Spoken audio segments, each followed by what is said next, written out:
আসসালামু আলাইকুম। শুরু করছি তন্নি তনুর লেখা রং উপন্যাস পর্ব ১২।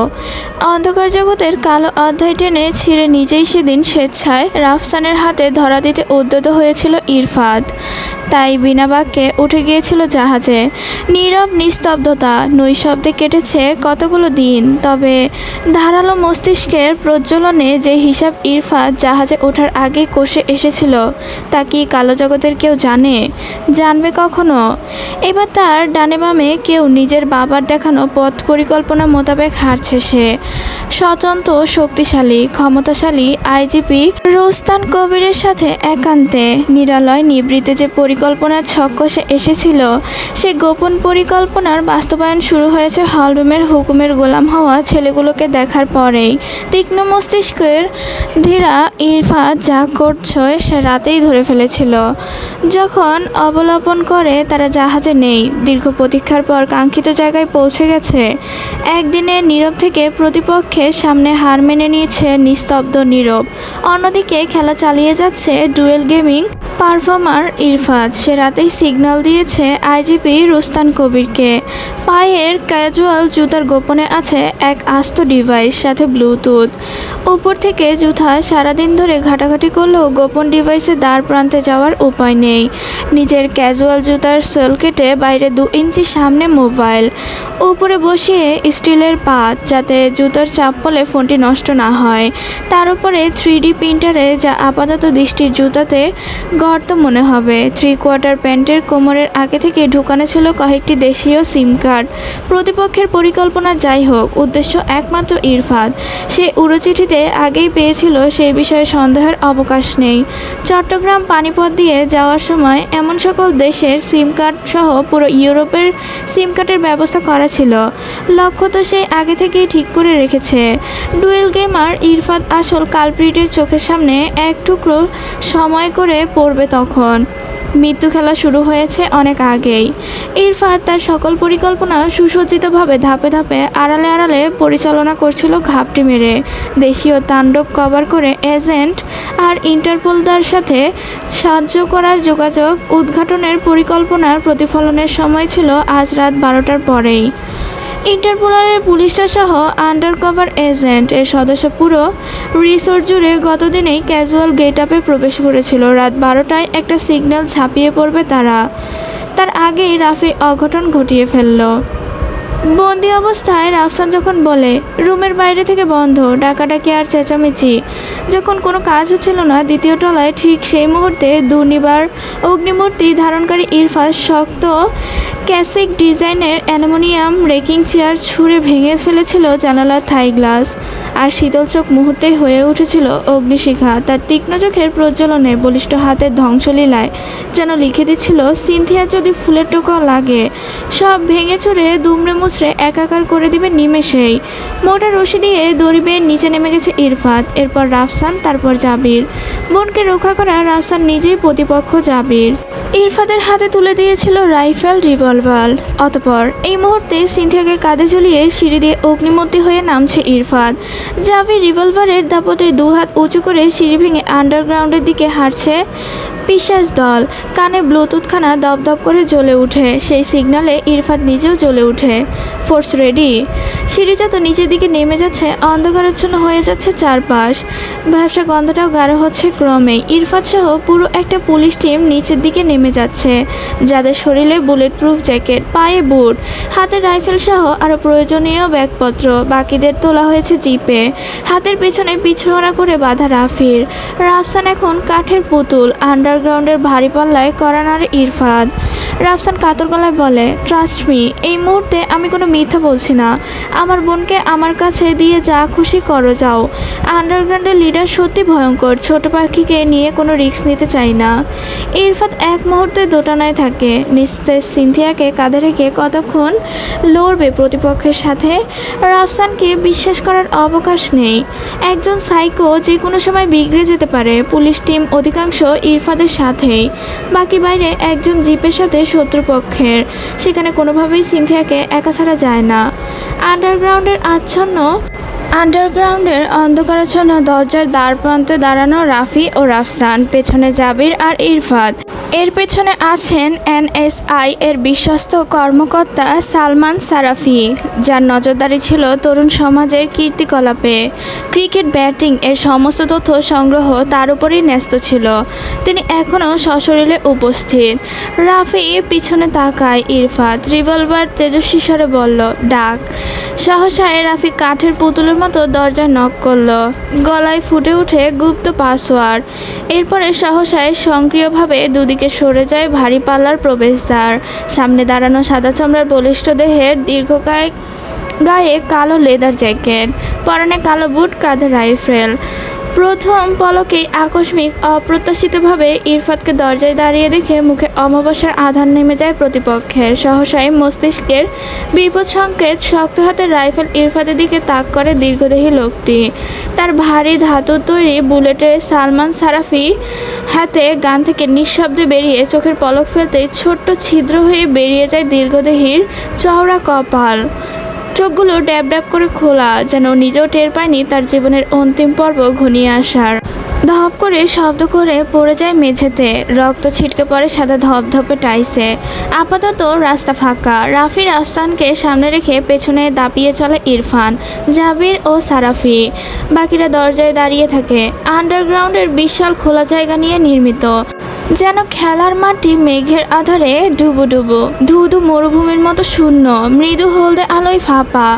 অনেকটা দূরে একটি খোলা দরজা, সেদিকে নিঃশব্দে পা ফেলে পুলিশ ফোর্স। ধুধু করা শূন্য জায়গা, গা ছমছমে ভাব।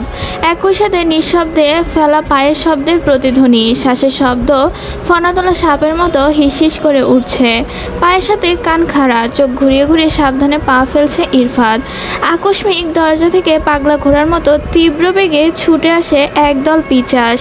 তাদের চোখে মুখে কালো মুকাশ ঢাকা, হাতে অস্ত্রধার, যেন পূর্ব প্রস্তুতি নিয়েছিল। সারাফি আর জাবির সামনে, ইরফাত পিছিয়ে দাঁড়ায়। অস্ত্রধারী পিচাস জানোয়ারগুলোকে হুমড়ি খেয়ে এগিয়ে আসতে থাকে দলে দলে।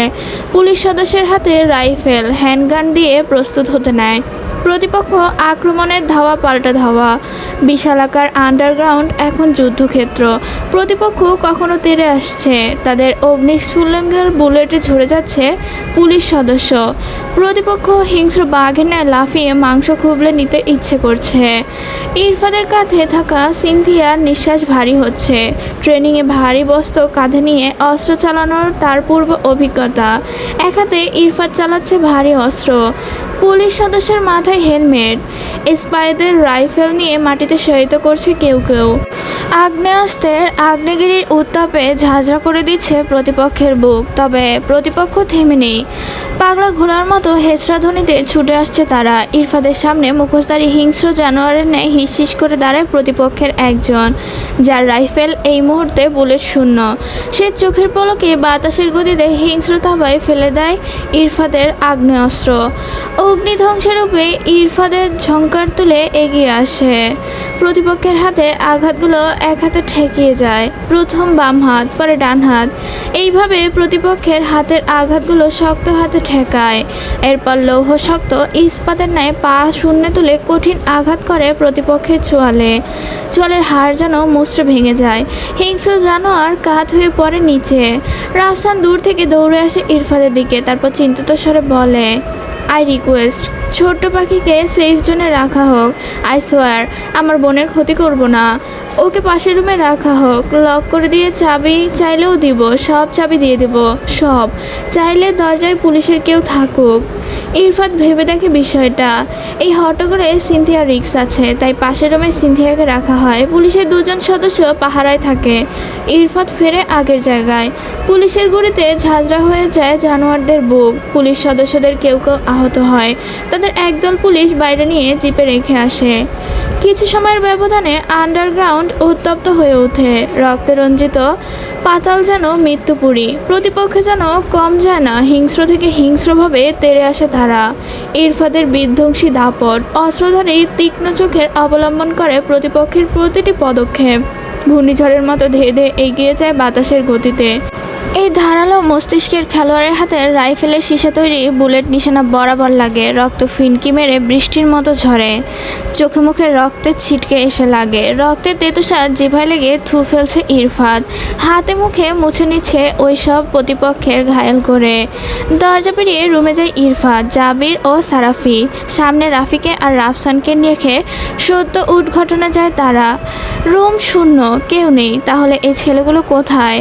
চিন্তায় মাথায় নিয়ে পিছু ছুটে ইরফাত, চোখের কার্নিশে ধরা দেয় একটি জানালা। আন্ডারগ্রাউন্ডের জানালার কি প্রয়োজন? জানালার থাই গ্লাস সরিয়ে থমকে যায় ইরফাত। একটি আস্ত অন্ধকারাচ্ছন্ন রুম, আন্দাজে সুইচ টিপে আলো জ্বালায় ইরফাত, নিচু হয়ে প্রবেশ করে সেই রুমে। রুম ভর্তি শখানেক ছেলে, যাদের হাতে পিছমরা করে বাঁধা, মুখে স্কচটেপ লাগানো। নিরুপায় ছেলেগুলো চোখ যেন কোটর থেকে বেরিয়ে আসার উপক্রম। রক্ত ভেজা শরীরে এগিয়ে যায় ইরফাত। ছেলেদের জায়গায় মেয়ে হলে আকাশ পাতাল কাঁপিয়ে তুলতো রক্ত দেখে। ইরফাত হাতের ইশারায় ভরসা দেয়, এরপর একে একে সবাইকে বের করে। পুলিশ ফোর্স সাহায্য করে জিপে তোলা হয় তাদের। ইরফাত গোলকধাঁধার ওই রুমে দাঁড়িয়ে চিন্তায় মশগুল। দুটো বাংলাদেশি ছেলে এই রিসোর্ট পরিচালনা করে, এটা মোটেও যুক্তিসঙ্গত নয়। এসবের পেছনে অভিজ্ঞতা সম্পন্ন কারো হাত থাকবেই। চারকোনা ঘড়িটিতে ঘুরে ঘুরে দেখে। রাফি পেছনে রিভলভার ঠেকিয়ে ধাক্কা দেয় ইরফাত। রাফসান নিজে থেকে তখন জানা সবটুকু বলে দেয়, দিয়ে দেয় চাবিও। এরপর অনুরোধ করে ফিরে যায়। সিনথিয়ার দরজার সামনে মূর্তির ন্যায় বসে, যেন ধ্যান জ্ঞান শুধু সিনথিয়া। রাফি রিভলভারের নলে ধাক্কায় এগিয়ে যায়, দেখিয়ে দেয় সেই গুপ্ত পথ, যে সুড়ঙ্গ দিয়ে ঠেকেছে গুপ্ত রুমে। সেখানে আছে রাত কাটানোর ব্যবস্থা। কেউ যদি কখনো আন্ডারগ্রাউন্ডে চলে আসে, রিসোর্টের লিডারকে ধরা সহজ হবে না। আর যদি গুপ্ত ঘরের নাগাল পেয়েও যায়, সেক্ষেত্রে প্ল্যান বি রেডি। সেই রুমের সাথে আছে গুপ্ত সিঁড়ি, যে সিঁড়ি ধরে তৈরি হয়েছে সুইস ভবনের ছাদে ওঠার রাস্তা। কেউ আন্ডারগ্রাউন্ডে ঢুকে প্রাণ রক্ষাতে এই সুড়ঙ্গ দিয়ে গুপ্ত সিঁড়ি বেয়ে উঠে যাবে ছাদে। সেখান থেকে সংকেত দিলে হেলিকপ্টার দিয়ে উদ্ধার করার ব্যবস্থা আছে। তাই এই রিসর্ট চালানোর লিডার সর্বদাই নাগালের বাইরে। ইরফাত সুড়ঙ্গে প্রবেশ করে, টিপে টিপে চলে যায় সেই গুপ্ত রুমে। বন্ধ দরজার ওপরে মানুষ ব্যাগপত্র গুছিয়ে সিঁড়িপথ ধরেছে। সিসি ক্যামেরার ফুটেজ দেখছিল এতক্ষণ। বিপদ সংকেত দেখে হুড়মুড়িয়ে সিঁড়ির পথ ধরে। ইরফাত চাবি দিয়ে লক খোলে, এরপর ঢুকে যায় ঘরে। বাকি পুলিশরাও সেই পথ ধরে। কালপিট তপ্ত শ্বাস ফেলে দ্রুত পায়ে উপরে উঠছে। পিছু নিয়েছে ইরফাত, তার চেয়ে বড় বড় লম্বা পা ফেলে সিঁড়ি ডিঙিয়ে উঠছে ইরফাত। রাফসান পায়চারি করছে বোনের দরজায়, আর একটু পর পর দরজার কোল ঘেঁষে সিনথিয়াকে বলছে, ছোট পাখি ঠিক আছিস? অপর দিক থেকে দুর্বল শরীরে সিনথিয়া বলছে, হু। এর মধ্যেই ঘটে দুর্ঘটনা। কোথা থেকে হঠাৎ কয়েকটি মুখোশধারী লোক ঝাঁপিয়ে পড়ে রাফসানের উপর। রাফসান সহ বাকি দুইজন পেরে ওঠে না প্রতিপক্ষের সাথে। রাফসানের বিশ্বাসঘাতকতার জন্য তাকে মারতে মারতে আধমরা করে ফেলে। বাকি পুলিশ দুটোকেও বেধড়ক মারে। সিনথিয়া রুমের দরজার লক খুলে সিনথিয়া সহ রাফসানকে তুলে নিয়ে যায়। ইরফাত ধাওয়া করে এগিয়ে যাচ্ছে মুখোশধারী লোকটার দিকে। সিঁড়ি যেন শেষ হচ্ছে না। রাফির পেছনে রিভলভার ঠেকিয়ে ছুটছে জাবির, সারাফিও। পাগলা ঘোড়ার মতো ছুটে ধাওয়া করছে মুখোশের আড়ালের লোকটিকে। অতঃপর মাথার উপর ভারী তক্তা তুলে ছাদে যায় লোকটি। উপরে একটু তক্তা ফেলে উপরে বসে থাকে। বাকিরা ছাদে যেতে পারে না। শক্ত তক্তার নিচ থেকে ধাক্কা দেয় বাকিরা। অনেকটা সময় পর একাই খুলে যায় ছাদের পথ। একে একে ছাদে যায় ইরফাত, জাবি, সারাফি, বাকিরাও। ছাদের এক পাশে দাঁড়িয়ে মুখোশধারী, আর এক পাশে ইরফাত সহ পুলিশধারী ফোর্স। সহসায় পৈশাচিক হাসিতেই ফেটে পড়ে লোকটি। দেখতে শক্তিশালী, বিলাসদেহী, দানবের মতো কালো কুচকুচে গায়ের রং, পরনে ঘুমের পূর্ব মুহূর্তের প্রস্তুতি, সাদা ধবধবে লুঙ্গি আর ফতুয়া, মুখে মাস্ক। তার পৈশাচিক হাসি ফেটে পড়ছে আকাশ ও বাতাস। রিভলভার তাক করা ইরফাত। বাকিরাও নিজ নিজ জায়গা থেকে তাক করে রাইফেল। ঠিক ওই মুহূর্তে পৈশাচিক হাসিতে ফেটে পড়ে দানবীয় লোক। কুল কুল। তারপর আবার হো হো করে হাসে। এরপর বলে, আমি তো ভেবেছিলাম এসপি তীক্ষ্ণ বুদ্ধি সম্পন্ন, তুই যে এত বোকা জানা ছিল না। আমাকে ধরা এত সহজ। পৈশাচিক হাসির তালে তালে হাতের ইশারা করে লোকটি। ইরফান হাতের ইশারার দিকে তাকায়।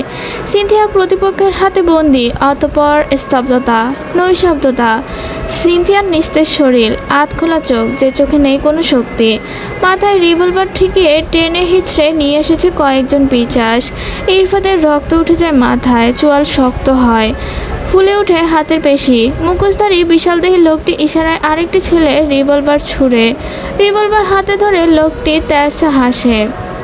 কখনো হার নামাও না এসপি, আজ তোকে হারতেই হবে। হ্যান্ডস আপ এভরিওয়ান, না হলে বুলেট মেরে শেষ করে দেব সব। ল্যাপটপের স্ক্রিনে গ্রাউন্ড ফ্লোরের সব পুঙ্খানুপুঙ্খভাবে চোখ বসে আজ সব দেখেছে রিসর্টের লিডার। এরপরেই ছক কষে নিয়েছিল কোথায় হাত দিলে এসপি দুর্বল হবে, সেই জায়গায় হাত দিয়েছে লিডার। মুখোশধারী বিশালদেহী লোকটি গলায় হুঙ্কার দিয়ে বলল, হ্যান্ডস আপ। এসপির নির্দেশে সকলেই তাদের অস্ত্র নিচে রাখে। প্রতিপক্ষ দলের পিচাসগুলো ছুটে এসে তুলে নেয় অস্ত্র, তারপর ঠেকায় পুলিশ ফোর্সদের মাথায়। টেনে হিচড়ে ইরফাতকে নেয় পেছনে সরিয়ে। এরপর সিনথিয়াকে টেনে হিচড়ে দাঁড় করানো হয় ছাদের কোণায়। সিনথিয়াকে কেন্দ্র করে বৃত্তাকার অংশে গোল করে লাগানো হয় আগুন। শরীরের ভর রাখতে না পেরে সিনথিয়া বসে পড়ে আগুনের মাঝে। নিজের জন্য পুরো টিম সহ ইরফাতকে দুর্বল হতে দেখে মনের গহীনে এক অদৃশ্য যন্ত্রণা ভীষণভাবে জ্বালা ধরায়। এই মুহূর্তে তার হাতে পায়ে বিন্দু পরিমাণ শক্তি নেই। তার জন্য পুরো টিম বিপদে। চোখ দুটো জ্বলছে, আগুনের উত্তাপে পুড়ছে শরীর। বিশালদেহী লোকটা নিজের মুখের কালো মাস্কটা টেনে খোলে, তারপর উচ্ছ্বাসে বলে, তোর জীবনের প্রথম হার আমার কাছে। মরেই তো যাবি, মুখটা দেখে রাখ। আবার হো হো করে হাসে। সহসাই সামনে থেকে সারাফি নিজের মুখ খোলে, তারপর তেরছা গলায় বলে, আমার সন্দেহ বৃথা যায়নি। চিনতে পেরেছেন আমায়, মিস্টার তপন চৌধুরী? নিজের নাম অপরিচিত ছেলের মুখে শুনে চোখ গোল গোল করে তাকায় তপন চৌধুরী। সারাফি ওষ্ঠ প্রশস্ত করে বলে, আমি সারাফি, সালমান সারাফি। পুরো নামটা বলতে হবে? তপন চৌধুরী কিছুক্ষণের জন্য থমকে যায়। অপরিচিতর মুখটি পরিচিত নাম, প্রতিপক্ষ হিসেবে দাঁড়িয়ে থাকা। ভেতরে বিদ্যুৎ খেলে যায়। সিনথিয়া নিভু নিভু চোখে তাকায়। নিজের চোখে পরিচিত অবয়ব দেখে কৌতূহল বাড়ে, কিন্তু বলহীন শরীর, গলায় একটা শব্দ বের হয় না। তপন চৌধুরী দুর্বলতা লুকিয়ে হেসে ওঠে, তারপর বলে, এই পৃথিবীতে কাউকে চিনি না। এই মুহূর্তে তোরা হেরে গেছিস, হার মেনে নে। ছাদের টাইম বম সেট করা আছে, 10 মিনিটের মধ্যে ব্লাস্ট। এর আগেই আমি আকাশে উড়াল দেব। বাকি 5 মিনিট আমার সকল হাতিয়ার ছেলেগুলো ফুরত করে চলে যাবে। রিসোর্টের সকলে ফায়ার অ্যালার্ট দিয়ে বাইরে বের হওয়া হয়েছে। নিচের প্রবেশদ্বার বন্ধ। বাকি সময়ে যদি লোহার দরজা ভেঙে সকলে বের হতে পারিস তাহলে মুক্তি। যা, নিজেদের মৃত্যুর খবর জেনে রাখ। আমার হাতেই হয়েছে তোদের প্রথম হার। আর কোনো ধারালো মস্তিষ্কের এসপি জন্মাবে না। কোনোদিন এই অন্ধকার জগতের আধার কাটতে পারবে না। আর এই জুয়ারকে কেন্দ্র করে জমজমাট হবে দেশ। আসল খেলার নাগাল কেউ পাবে না, কেউ না। যা, তোর বাপ পারেনি, তুইও পারবি না। এতক্ষণ কানে ব্লুটুথ চেপে ধরে তপন চৌধুরী, তারপর আদেশসূচক গলায় বলে, 3 মিনিটের মধ্যে রিসোর্টের ছাদ থেকে আমাকে রেস্কিউ করবেন। সিনথিয়া ঝিমধরা মস্তিষ্কে কাঁপা কাঁপা হাতে ইশারা দেয়। তার যা হোক, তার চিন্তা করতে হবে না। তবে সে প্রকাশিত কথা পৌঁছায় না। রাফসান হাঁটু গেড়ে রক্তাক্ত শরীরে বসা, রাফের মাথায় ঠেকানো রিভলভার। পুরো পুলিশ টিম নীরব নিস্তব্ধ। গেম পুরো উল্টে গেছে। এই মুহূর্তে বোনের বিপদ, ইরফাত বন্দি। অল্প সময়ের জন্য মুক্তি পেলেও এই মরণ ফাঁদ থেকে তারা কোনোভাবেই বের হতে পারবে না। নিজের পাপের জগতে বোনকে জড়িয়ে যে কী ভুল করেছে, রাফসান তার লৌহশক্ত হৃদয় তাকে দাপিয়ে বেড়াচ্ছে। রঙিন দুনিয়ার রঙে ভেসে কখন যে রং ভুল পথে পা বাড়িয়েছে নিজেও জানে না। রাফসান চোখ বন্ধ করে চিৎকার দেয়, ইরফাতকে বলে, পৃথিবীতে আপন বলতে এক টুকরো সুতোও নেই আমার। আমার জীবনের বিনিময়ে হলো আমার বোনকে বাঁচান স্যার। আমার জানের বদলতে আমি ওকে বাঁচিয়ে রাখতে চাই। ও সুন্দর পৃথিবীটা দেখুক, প্লিজ, রিকোয়েস্ট। ইরফাত নিরুপায়, এই মুহূর্তে সত্যিই নিরুপায়। আকাশ কাঁপিয়ে বাতাসে ঝড় তুলে মুহূর্তে ছাদের উপরে দেখা যায় হেলিকপ্টার। প্রস্তুতি নেয় তপন চৌধুরী পালিয়ে যাওয়ার। মুখে তার রাজ্যজয়ী হাসি, শয়তানিতে যেন নোবেলজয়ী সে। হেলিকপ্টার ক্রমে নিচের দিকে নামছে, ফেলে দিচ্ছে দড়ি। এই মুহূর্তে তপন চৌধুরী চলে গেলে সব শেষ। এত পরিকল্পনা সব জ্বলে যাবে। ছাদের উপর আগুনে ঝলসে যেয়ে মরতে হবে, নতুবা ছাদ থেকে লাফিয়ে পড়তে হবে। পুলিশ টিম একে ওকে দিকে আর চোখে তাকাচ্ছে। তপন চৌধুরী সিনথিয়া থেকে খানিকটা দূরে দাঁড়িয়ে আছে। ঠিক ওই সময় ইরফাত কাঁধ থেকে ব্লুটুথ চেপে ধরে, স্বল্প সময় একটা খেলা খেলে দেয়, মুখে বলে রেডি। 1 মিনিটে ছাদের উপর সৃষ্টি হয় ঘূর্ণিঝড়। পরপর দুটো অপরিচিত হেলিকপ্টার ঝড়ের গতিতে প্রতিপক্ষ হেলিকপ্টারকে যেন ধাওয়া করে আসে। প্রতিপক্ষ হেলিকপ্টার পিছিয়ে যায়। তপন চৌধুরী বিস্ময় চিন্তায় শক্ত ঢোক গিলে ধারালো মস্তিষ্কের খেলোয়াড়ের দিকে না তাকিয়ে বুঝে নেয় তার মৃত্যুবান। অগ্নি বিধ্বংসী প্রলয় ঝড় তুলে ইরফাত কেড়ে নেয় নিজের মাথায় ঠেকানো রিভলভার। হুঙ্কার ছেড়ে বলে জাবির রেডি। ঝড়ের বেগে রিভলভার কেড়ে নিয়ে মাঝ ছাদে এসে হুমড়ি খেয়ে দেয় জাবির। অগ্নিমূর্তি হয়ে বাতাসের বেগে উড়ে আসা ইরফাত জাবিরের পিঠে পা দিয়ে উড়ন্ত ঈগলের মতো উঠতে যায়। চিৎকার দিয়ে বলে স্ট্যান্ড আপ সিনথি। সিনথি সর্বশক্তি দিয়ে আধভাঙা হয়ে দাঁড়ায়। আগুনের তপ্ত বলয়ের মাঝ থেকে উড়ন্ত চিলের মতো ছো মেরে কোমর জড়িয়ে সিনথিয়াকে শূন্যে তুলে লাফিয়ে উঠে দাঁড়ায় ছাদের রেলিংয়ে। তপন চৌধুরী রিভলভার তাক করে নির্দয় পাষাণ তর্জনী। পরপর ট্রিগার চেপে দেয় ইরফাত। তপন চৌধুরীর রিভলভার রাখা হাত রক্ত ছলকে উঠে ফেলে দেয় রিভলভার। অতঃপর থমথমে পরিবেশ। এরপর বাকি খেলা খেলে জাবির। সারাফির উপর দিয়ে দুর্বলতার আসল কেন্দ্রবিন্দু সিনথিয়াকে নিয়ে সুইচ বিল্ডিং থেকে রূপকথার মতো রাজকন্যাকে নিয়ে উড়াল দেয় হেলিকপ্টারের ফেলা দড়ি। তারপর আকাশ বাতাস শূন্যে তুলে দুলতে থাকে দুইজন। জাবির উঠে এসে তপন চৌধুরীর মাথায় রিভলভার ঠেকায়। বাকিরাও ঘুরে দাঁড়ায়, লেগে যায় ক্ষুদ্র যুদ্ধে। এরপরই বাকিরা তপন চৌধুরীর ইশারায় অস্ত্র ফেলে। আরেকটি হেলিকপ্টার নেমে আসে ছাদে। সকল অপরাধীদের তোলা হয় হেলিকপ্টারে। আকাশ তখন গভীর রাত্রি ছায়া নেমে এসেছে। চাঁদের পাশে ছুটে চলছে খণ্ড খণ্ড মেঘেরা। নিচে সাদা বালুর সৈকত। নীল আলোয় আলোকাধারীর খেলায় মেতে উঠেছে হৃদয়স্পর্শী শীতল পরিবেশের নিচে বিশাল নিচে বালুর সৈকত। বিশাল বিশাল গাছপালাকে উপেক্ষা করে উপরের তলায় সাজানো আকাশের মাঝামাঝি বিশ্বাস, ভরসা আর ভালোবাসার ভেলায় চলে বলিষ্ঠ হাতের বাঁধনে রূপকথার রাজকন্যার বেশে সিনথিয়া ইরফাতের উষ্ণ ওমে ভেসে বেড়াচ্ছে সীমাহীন আকাশ জুড়ে। মুহূর্তেই বিক্ষিপ্তভাবে ব্লাস্ট হয় টাইম বোমা। 1, 2, 3 এভাবে আগুনের আলোক বিদ্যুৎই ভয়ঙ্কর রূপে ছড়িয়ে পড়ে। অতঃপর জ্বলতে থাকে অশুভ উপাখ্যানের একটি পাতা। বাস্তব জগৎ রং মাখানো রিসোর্টে কত শত অশুভ কালো অধ্যায় চোখের আড়ালে পড়ে আছে, তা নাগাল পাওয়া যায় না, হদিসও জানা যায় না। অতঃপর অশুভ পিচাসদের নিয়ে বাংলাদেশের দিকে ছুটে চলেছে অশুভ শক্তির বিনাশকারী শুভ শক্তিরা। সময়ের অবর্তমানে অল্প সময়ের ব্যবধানে রাফি, রাফসান, তপন চৌধুরীকে নেওয়া হয় গুপ্তকক্ষে। তদন্তের প্রথম জিজ্ঞাসা শুরু হয়। অন্ধকারাচ্ছন্ন আবছা আলোর বিশালকার রুমে পা ফেলে প্রবেশ করে ইরফাত, জাবির, সারাফি। একই লম্বা টেবিলের অপর প্রান্তে পিছমরা করে বাঁধা রাফসান, রাফি ও তপন চৌধুরী। অতঃপর প্রবেশ করে উক্ত দেহের ক্ষমতাধারী আইজিপি রুস্তান কবির। অতঃপর জিজ্ঞাসাবাদ। ইরফাত নিজে রিভলভারের নল টান টান করে কপালে রাখে তপন চৌধুরীর। এরপর গমগমে গলায় বলে শুধু সত্যটুকুই অ্যাকসেপ্টেড, মিথ্যার আভাস পেলেই সোজা উপরে। তপন চৌধুরী ইরফাতের শক্ত হিংস্র বিধ্বংসী তীক্ষ্ণ অগ্নিশিখা চোখ দুটোর দিকে তাকিয়ে শক্ত ঢোক গেলে এই মুহূর্তে সে যা বলবে তা কি গ্রহণযোগ্য হবে, নাকি আজকে জ্বলন্ত অগ্নিশিখার শক্ত হাতে শেষ হতে হবে জীবন নামক উপন্যাসের। ইরফাত শক্ত গলায় ঝরে পড়ে শক্তিশালী হুঙ্কার, বল আর কে কে এইসবের পেছনে আছে। তপন চৌধুরী একটানা কয়েকবার ঢোক গেলে তারপর বলে বাংলাদেশের একজন এর সাথে জড়িয়ে আছেন, সাথে বিদেশি কিছু বড় বড় বিত্তশালী মানুষেরা, তারা ফোনের মাধ্যমে যোগাযোগ রাখেন। তাদের নাম আমি সত্যি কাউকে চিনি না। বাংলাদেশি একজনের মাঝে সেখানে যেতেন, তিনি সবসময় মুখোশ পরে থাকতেন, তবে তার সম্পর্কে আমি সত্যি কিছু জানি না। শুধু ওই রিসোর্টের সকল দায়িত্ব আমার উপর ছিল। সত্যি কথা বল। সত্যি বলছি। অনেক অনেক বছর আগে আমি প্রথম বিদেশি জুয়ার অ্যাপসের সাথে জড়িয়ে যাই। সেই অ্যাপসে লাভবান হই। আমার স্কোর থাকে অলওয়েজ টপ। এরপর তারা আমাকে কল করেন। এরপর থেকেই এসবে যুক্ত। বিদেশি অ্যাপসগুলোর এজেন্ট হিসেবে আমরা টাকা পেতাম। রিসোর্টের লাইভ ক্যাসিনো চালাতাম, তবে তাতে খুব পার্সোনালিটি আসতো না। এই রিসোর্টের অধিপতি একদিন আমাকে কল করেন এবং প্ল্যান জানান।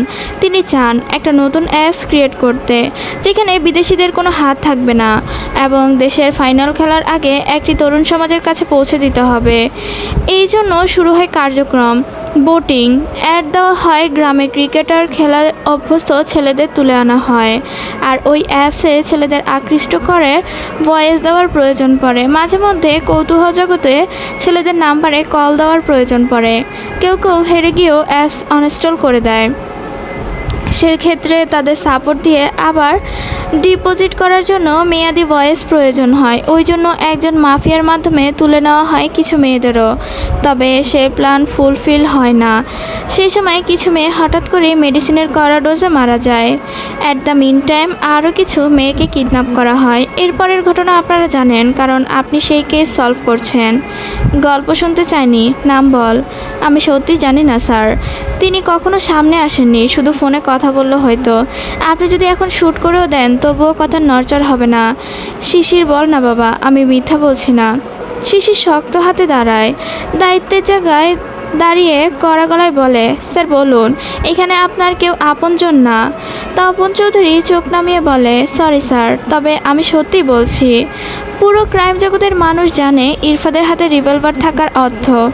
চোখে দেখে সত্যতা যাচাই করার ক্ষমতা তার আছে। যে সে গেম সে করেনি। তপন চৌধুরীর আড়ালে কলকাঠি নাড়ার মানুষ আছে। ইরফাদ আদেশসূচক গলায় বলে, জাবির, ওনার ডেসক্রিপশন অনুযায়ী স্কেচ তৈরি করা হোক, বাকিটা দেখছি। শিশিরের বাবা সাফিন আহমেদ বাড়ি ফিরেছেন আজ। তিনি গোসলে গেছেন। মার্জিয়া বেগম দাপিয়ে কাজ করছেন সারাদিন। এলোমেলো অগোছালো জিনিস তার পছন্দ নয়। ছেলে বাসা থাকাকালীন তার রুম পরিষ্কার করা যায় না, আলমারি ছুঁতে দেয় না। আর সমস্ত কিছু ধুয়ে মুছে তকে তকে সাজাবেন ভেবেছেন। আলমারি জামাকাপড় ভাঁজ করে রাখেন। এর মধ্যে তার চোখ আটকে যায় লকারের দিকে। একটা কাগজের কিছু অংশ লকারের বাইরে বেরিয়ে আছে। কৌতূহলবশত তিনি কাগজটা টান দেন। হ্যাঁচকাটানে ছিঁড়ে আসে উপরের অংশ। উপরের কাগজ ছিঁড়ে একটা ছবিতে দেখতে পান। কৌতূহল বাড়ে। শিশির বলেছিল কাউকে পছন্দ করে, সেই মেয়েরই কি ছবি? দেখার ইচ্ছে বাড়ে। হাতল ধরে টানাটানি করে কিছুক্ষণ। চাবি খোঁজে ভাঁজ থেকে, কাপড়ের নিচ থেকে। কাজ হয় না। মাথায় কৌতূহল বাড়ে। শক্ত রড খুঁজে এনে লকারের হাতলে বাড়ি দিয়ে তালা খুলে ফেলেন মার্জিয়া বেগম। ছেলের পার্সোনাল জিনিস খুঁচিয়ে কখনো দেখা হয়নি, তবে আজকাল ছেলেটা অদ্ভুত লাগে। কি করে বেড়ায় মা হিসেবে দেখা দরকার। লকার খুলে ছবিটা বের করে, তারপর থ হয়ে দাঁড়িয়ে থাকে। ছবিটির বাকি অংশ দেখে নিজের কাজে নিজেই বোধগম্য হয়ে যায়। ছবিটি গ্রুপ ফটো, স্কুল জীবনে সবাই মিলে তোলা। এই জন্যই তিনি বোকার মতো লকার ভাঙলেন। শিশিরকে কী জবাব দেবেন তিনি? থ হয়ে দাঁড়িয়ে আছেন তিনি। সহসাই একটা কথায় মাথায় ঘুরপাক খায়। কোনো চিঠিপত্র থাকতেই পারে। এবার কি ছেলের প্রাইভেট জিনিস ঘেঁটে দেখলে তার পাপ হবে? সমস্ত কাগজপত্র বিছানায় তুলে আনলেন তিনি। সমস্ত ফাইল চেক করেন। কিছু না পেয়ে লকারে তুলে রাখবেন। ঠিক সেই সময় তিথি মার্জিয়া বেগমের খোঁজে আসে। মামি বলে ফেল, কাল আমি একবার রিমাদের বাসায় যেতে চাই। তো যাবি? তুই তোর ভাই শিশির কুট্টুস আমার কথা শুনিস? না করলে তো যাবি না। তিথি কোনো উত্তর দেয় না। বলার প্রয়োজন আছে বলেছে। এখন কথা শুনতে গেলে কথা বাড়বে। তিথি পিছন ফিরে ঠিক তখনই মামি ডাকে, শোন তো, বলো, দেখ তো এটা কি? তিথি গুটি গুটি পায়ে রুমে এসে লকারের দিকে তাকায়। তারপর বলে, আল্লাহ, তুমি লকার ভেঙেছ? হু, তোর কি হয়েছে? শিশির খাবে আমাকে? পেঁচাল বাদ দিয়ে যা বলছি কর। খামটা হাতে নেয় তিথি। এরপর খুলে ফেলে, চোখ বুলায় কাগজে। এরপর অ্যাপয়েন্টমেন্ট লেটার। শিশির বারবার বলতো তার জব ভালো লাগে না। তাহলে কিসের কাগজ এটা? সম্পূর্ণ কাগজ পড়ে থ হয়ে দাঁড়িয়ে থাকে তিথি। মার্জিয়া বেগম বলে, হলো কি? ছোট্ট অক্ষর চোখে পড়বে না দেখে তোকে দিলাম, পড়তেও জানিস না। এতদিন টাকাগুলো শুধু শুধু ফুরালাম। তিথি থমথমে গলায় বলে, কষ্ট করে পড়ে দেখো প্লিজ, আমি দাঁড়িয়ে থাকতে পারছি না। কাজ শেষ করে বাইরে বের হওয়ার প্রস্তুতি নেয় ইরফান। ঠিক সেই সময় পেছন থেকে ডাক আসে, রাফসান। স্যার। পিছন ফিরে তাকায় ইরফাত। রাফসান কাতর গলায় বলে, পৃথিবীর সকল পাপ আমি স্বীকার করে নিয়েছি। আমি আপনাকে যেমনভাবে চিনি এর বাইরেও নাকি আপনার একটা রূপ আছে। একজন মাফিয়া পুলিশের সম্পর্কের বাইরে গিয়ে একজন বাবার অনুভূতি উপলব্ধি করে আমার মেয়েকে একবার ছুঁতে দেখতে দেবেন? আমি সারা জীবন কৃতজ্ঞ থাকতাম। এরপরে আপনি আর ফাঁসির রায় দিলেও আমি মাথা পেতে নেব। ইরফাতের কঠিন লৌহশক্ত হৃদয় গলল কিনা মুখের ভঙ্গি দেখে বোঝা যাচ্ছে না। রাফসান তার লৌহশক্ত দেখতে হাত দুটো প্রথমবারের মতো বিনয়ী ভঙ্গিতে তোলে। ভাঙা গলায় ফুটে ওঠে মেয়েকে এক পলক দেখার আকাঙ্ক্ষা। হাত জোর করে রাফসান বলে, একবার, এক পলক, এর জন্য আমি আমার মেয়েকে দেখতে চাই। ইরফাতের ভঙ্গিতে কিছুই বোঝে ওঠা দুষ্কর। রাফসান আঁচও করতে পারল না ইরফাতের লৌহশক্তি হৃদয়খানা গলল কিনা। তার শক্ত চাহনি মনে হলো এই হৃদয় ভাঙার আত্মচিৎকার। ইরফাতের হৃদয় তো দূর, চোখেও ধরা পড়ল না। সিনথিয়াকে গাড়িতে বসিয়ে কয়েকজন পুলিশকে পাহারায় রেখে ইরফাত গুপ্ত কক্ষে প্রবেশ করেছিল। ফিরে এসে দেখে বিবরে ঘুমাচ্ছে সিনথিয়া। গাড়িতে বসে ইরফাত, স্টিয়ারিং ঘুরিয়ে গাড়ি ঘোরায় ইরফাত। সিনথিয়া বিভোর ঘুমে আচ্ছন্ন, অনেকটা ধকল কাটিয়েছে, একটু নিরালয়ভাবে ঘুমিয়েছে। শরীরের অবস্থা ভালো নয়। ফিরে এসে ড্রেস চেঞ্জ করানো হয়েছে, খাবার খাওয়ানো হয়েছে, এখানে সে ঘুমাচ্ছে। অফিসিয়াল কাজকর্ম শেষ না হওয়া অবধি বাসায় এখনও নিউজ পাঠানো হয়নি। বিষয়টি সম্পর্কে সিনথিয়া অবগত, তবে খুব শীঘ্রই পাঠানো হবে। হাত খোপা করে চুলগুলো বেখেয়ালিভাবে উঠছে সিনথিয়ার। আধ ভাঙা হয়ে শুয়ে আছে মেয়েটি। কেস চলাকালীন অনেকবার সিনথিয়া ইরফাতের পাশাপাশি বসেছে, তবে আজ বিষয়টা ভিন্ন। আধ ভাঙা হওয়া সিনথিয়ার সিট বেল্ট এক হাতে খুলে দেয় ইরফাত। এরপর গাড়ি স্লো মোশনে রেখে নিজের কোলের মধ্যে টেনে নেয় সিনথিয়ার ঘুমন্ত শিশুসুলভ মাথা। এক হাতে গাড়ির স্টিয়ারিং, অন্য হাতে আঙুল দিয়ে সিনথিয়ার মাথায় রাখে। ঘন কৃষ্ণকালো এলোকশির মাথায় আঙুল চালিয়ে শূন্য দৃষ্টিতে তাকিয়ে থাকে ইরফাত। শিশির অফিস থেকে বাড়িতে একগুচ্ছ লাল গোলাপ এনে রাখে। অর্ডারকৃত নীল রঙের গ্রাউন্ডটি হাতে তুলে নেয় শিশির। ডায়মন্ডের রিংটি খুলে দেখে, এরপর হাসি মুখ করে বলে, কালকেই এক্সপোজ হবে তোর বাবার আসল রূপ। মায়ের ভুল ভাঙবে, আর কষ্ট দেবে না তোকে, আর আঘাত করবে না তিথি। তুই আমার সুহাসিনী। রাস্তায় গলিতে গড়িতে গড়ে ওঠা ঠুনকো প্রেমের গল্পের প্রেমিকের মতো আমি কখনো বলবো না। হাসো একটু। তোর পাতলা ঠোঁটের আড়ালে ঝিলিক দিয়ে ওঠা হাসির কারণ হব আমি, শুধুই আমি। ইরফাত নিজের বাসার সামনে এসে গাড়ি থামায়, মৃদু হর্ন বাজায়। বাসার দারোয়ান খুলে দেয় মেন গেটের ভারী পাল্লা। ইরফাত গাড়ি নিয়ে ঢুকে বাসায়। গাড়ি শব্দে বিছানা থেকে দৌড়ে বেরিয়ে আসে ইভা। বেলকনিতে দাঁড়িয়ে চেঁচিয়ে বলে, ভাইয়া। ইরফাত গাড়ির সাইড গ্লাস নামিয়ে হাত নাড়ায়, তারপর গলা উঁচিয়ে বলে, আসছি আসছি। ইরফাত সিনথিয়ার এলোকেশি মাথায় হাত বুলিয়ে মৃদুস্বরে ডাকে, সিনথি। এই মেয়ে, সিনথি। সিনথি। দুর্বল শরীরে ঘুমন্ত মেয়েটি নিভু নিভু চায়। টেনে তুলে বসায় ইরফাত, তারপর বলে, ওঠো, শ্বশুরবাড়ি চলে এসেছো তো, উঠো। সিনথিয়া লাফিয়ে উঠে বসে। উভ্রান্তের মতো এদিক ওদিক তাকায়, যেন কিছুই ঘটে ঢুকছে না। ইরফাত দরজার বাইরে যায়, তারপর সিনথিয়াকে ইশারা দেয় বাইরে আসার জন্য। ইভা উপর থেকে ছুটে গেছে বাবাকে খবর দিতে। বাবা নামাজ পড়ছিলেন, তাই ফিরে আসে ইভা। তবে ইভা বন্যহরিণের মতো খুশির উচ্ছ্বাস ছুটে বেড়াচ্ছে। মেয়েকে কোলে নিয়ে লাফিয়ে ছুটে যায় আবার বেলকনিতে। অজানা অচেনা বাসার সামনে নিজেকে দেখে থমথমে মুখ করে আছে সিনথিয়া। অকারণেই হাত পা কাঁপছে। এইভাবে একটা মেয়েকে হুট করে বিয়ে করেই কি সবাই মেনে নেবে? ইরফাতের বাসায় কে কে আছে? সবাই তাকে ভালোভাবে নিবে তো? মনে জমছে অজস্র প্রশ্ন, সেই সাথে একটা প্রশ্ন মাথায় থেকে যাচ্ছেই না। ইরফাত কখনো তাকে ভালোবাসি বলেনি, তাহলে দায় থেকে বিয়ে করলো তাকে? এমনটা তো সে চায়নি কখনো। এসব ভাবতে তার পিপিলিকার মতো পায়ে হেঁটে যাচ্ছে সিনথিয়া। ইরফাতের দৃষ্টি এক পলক দেখে নেয়।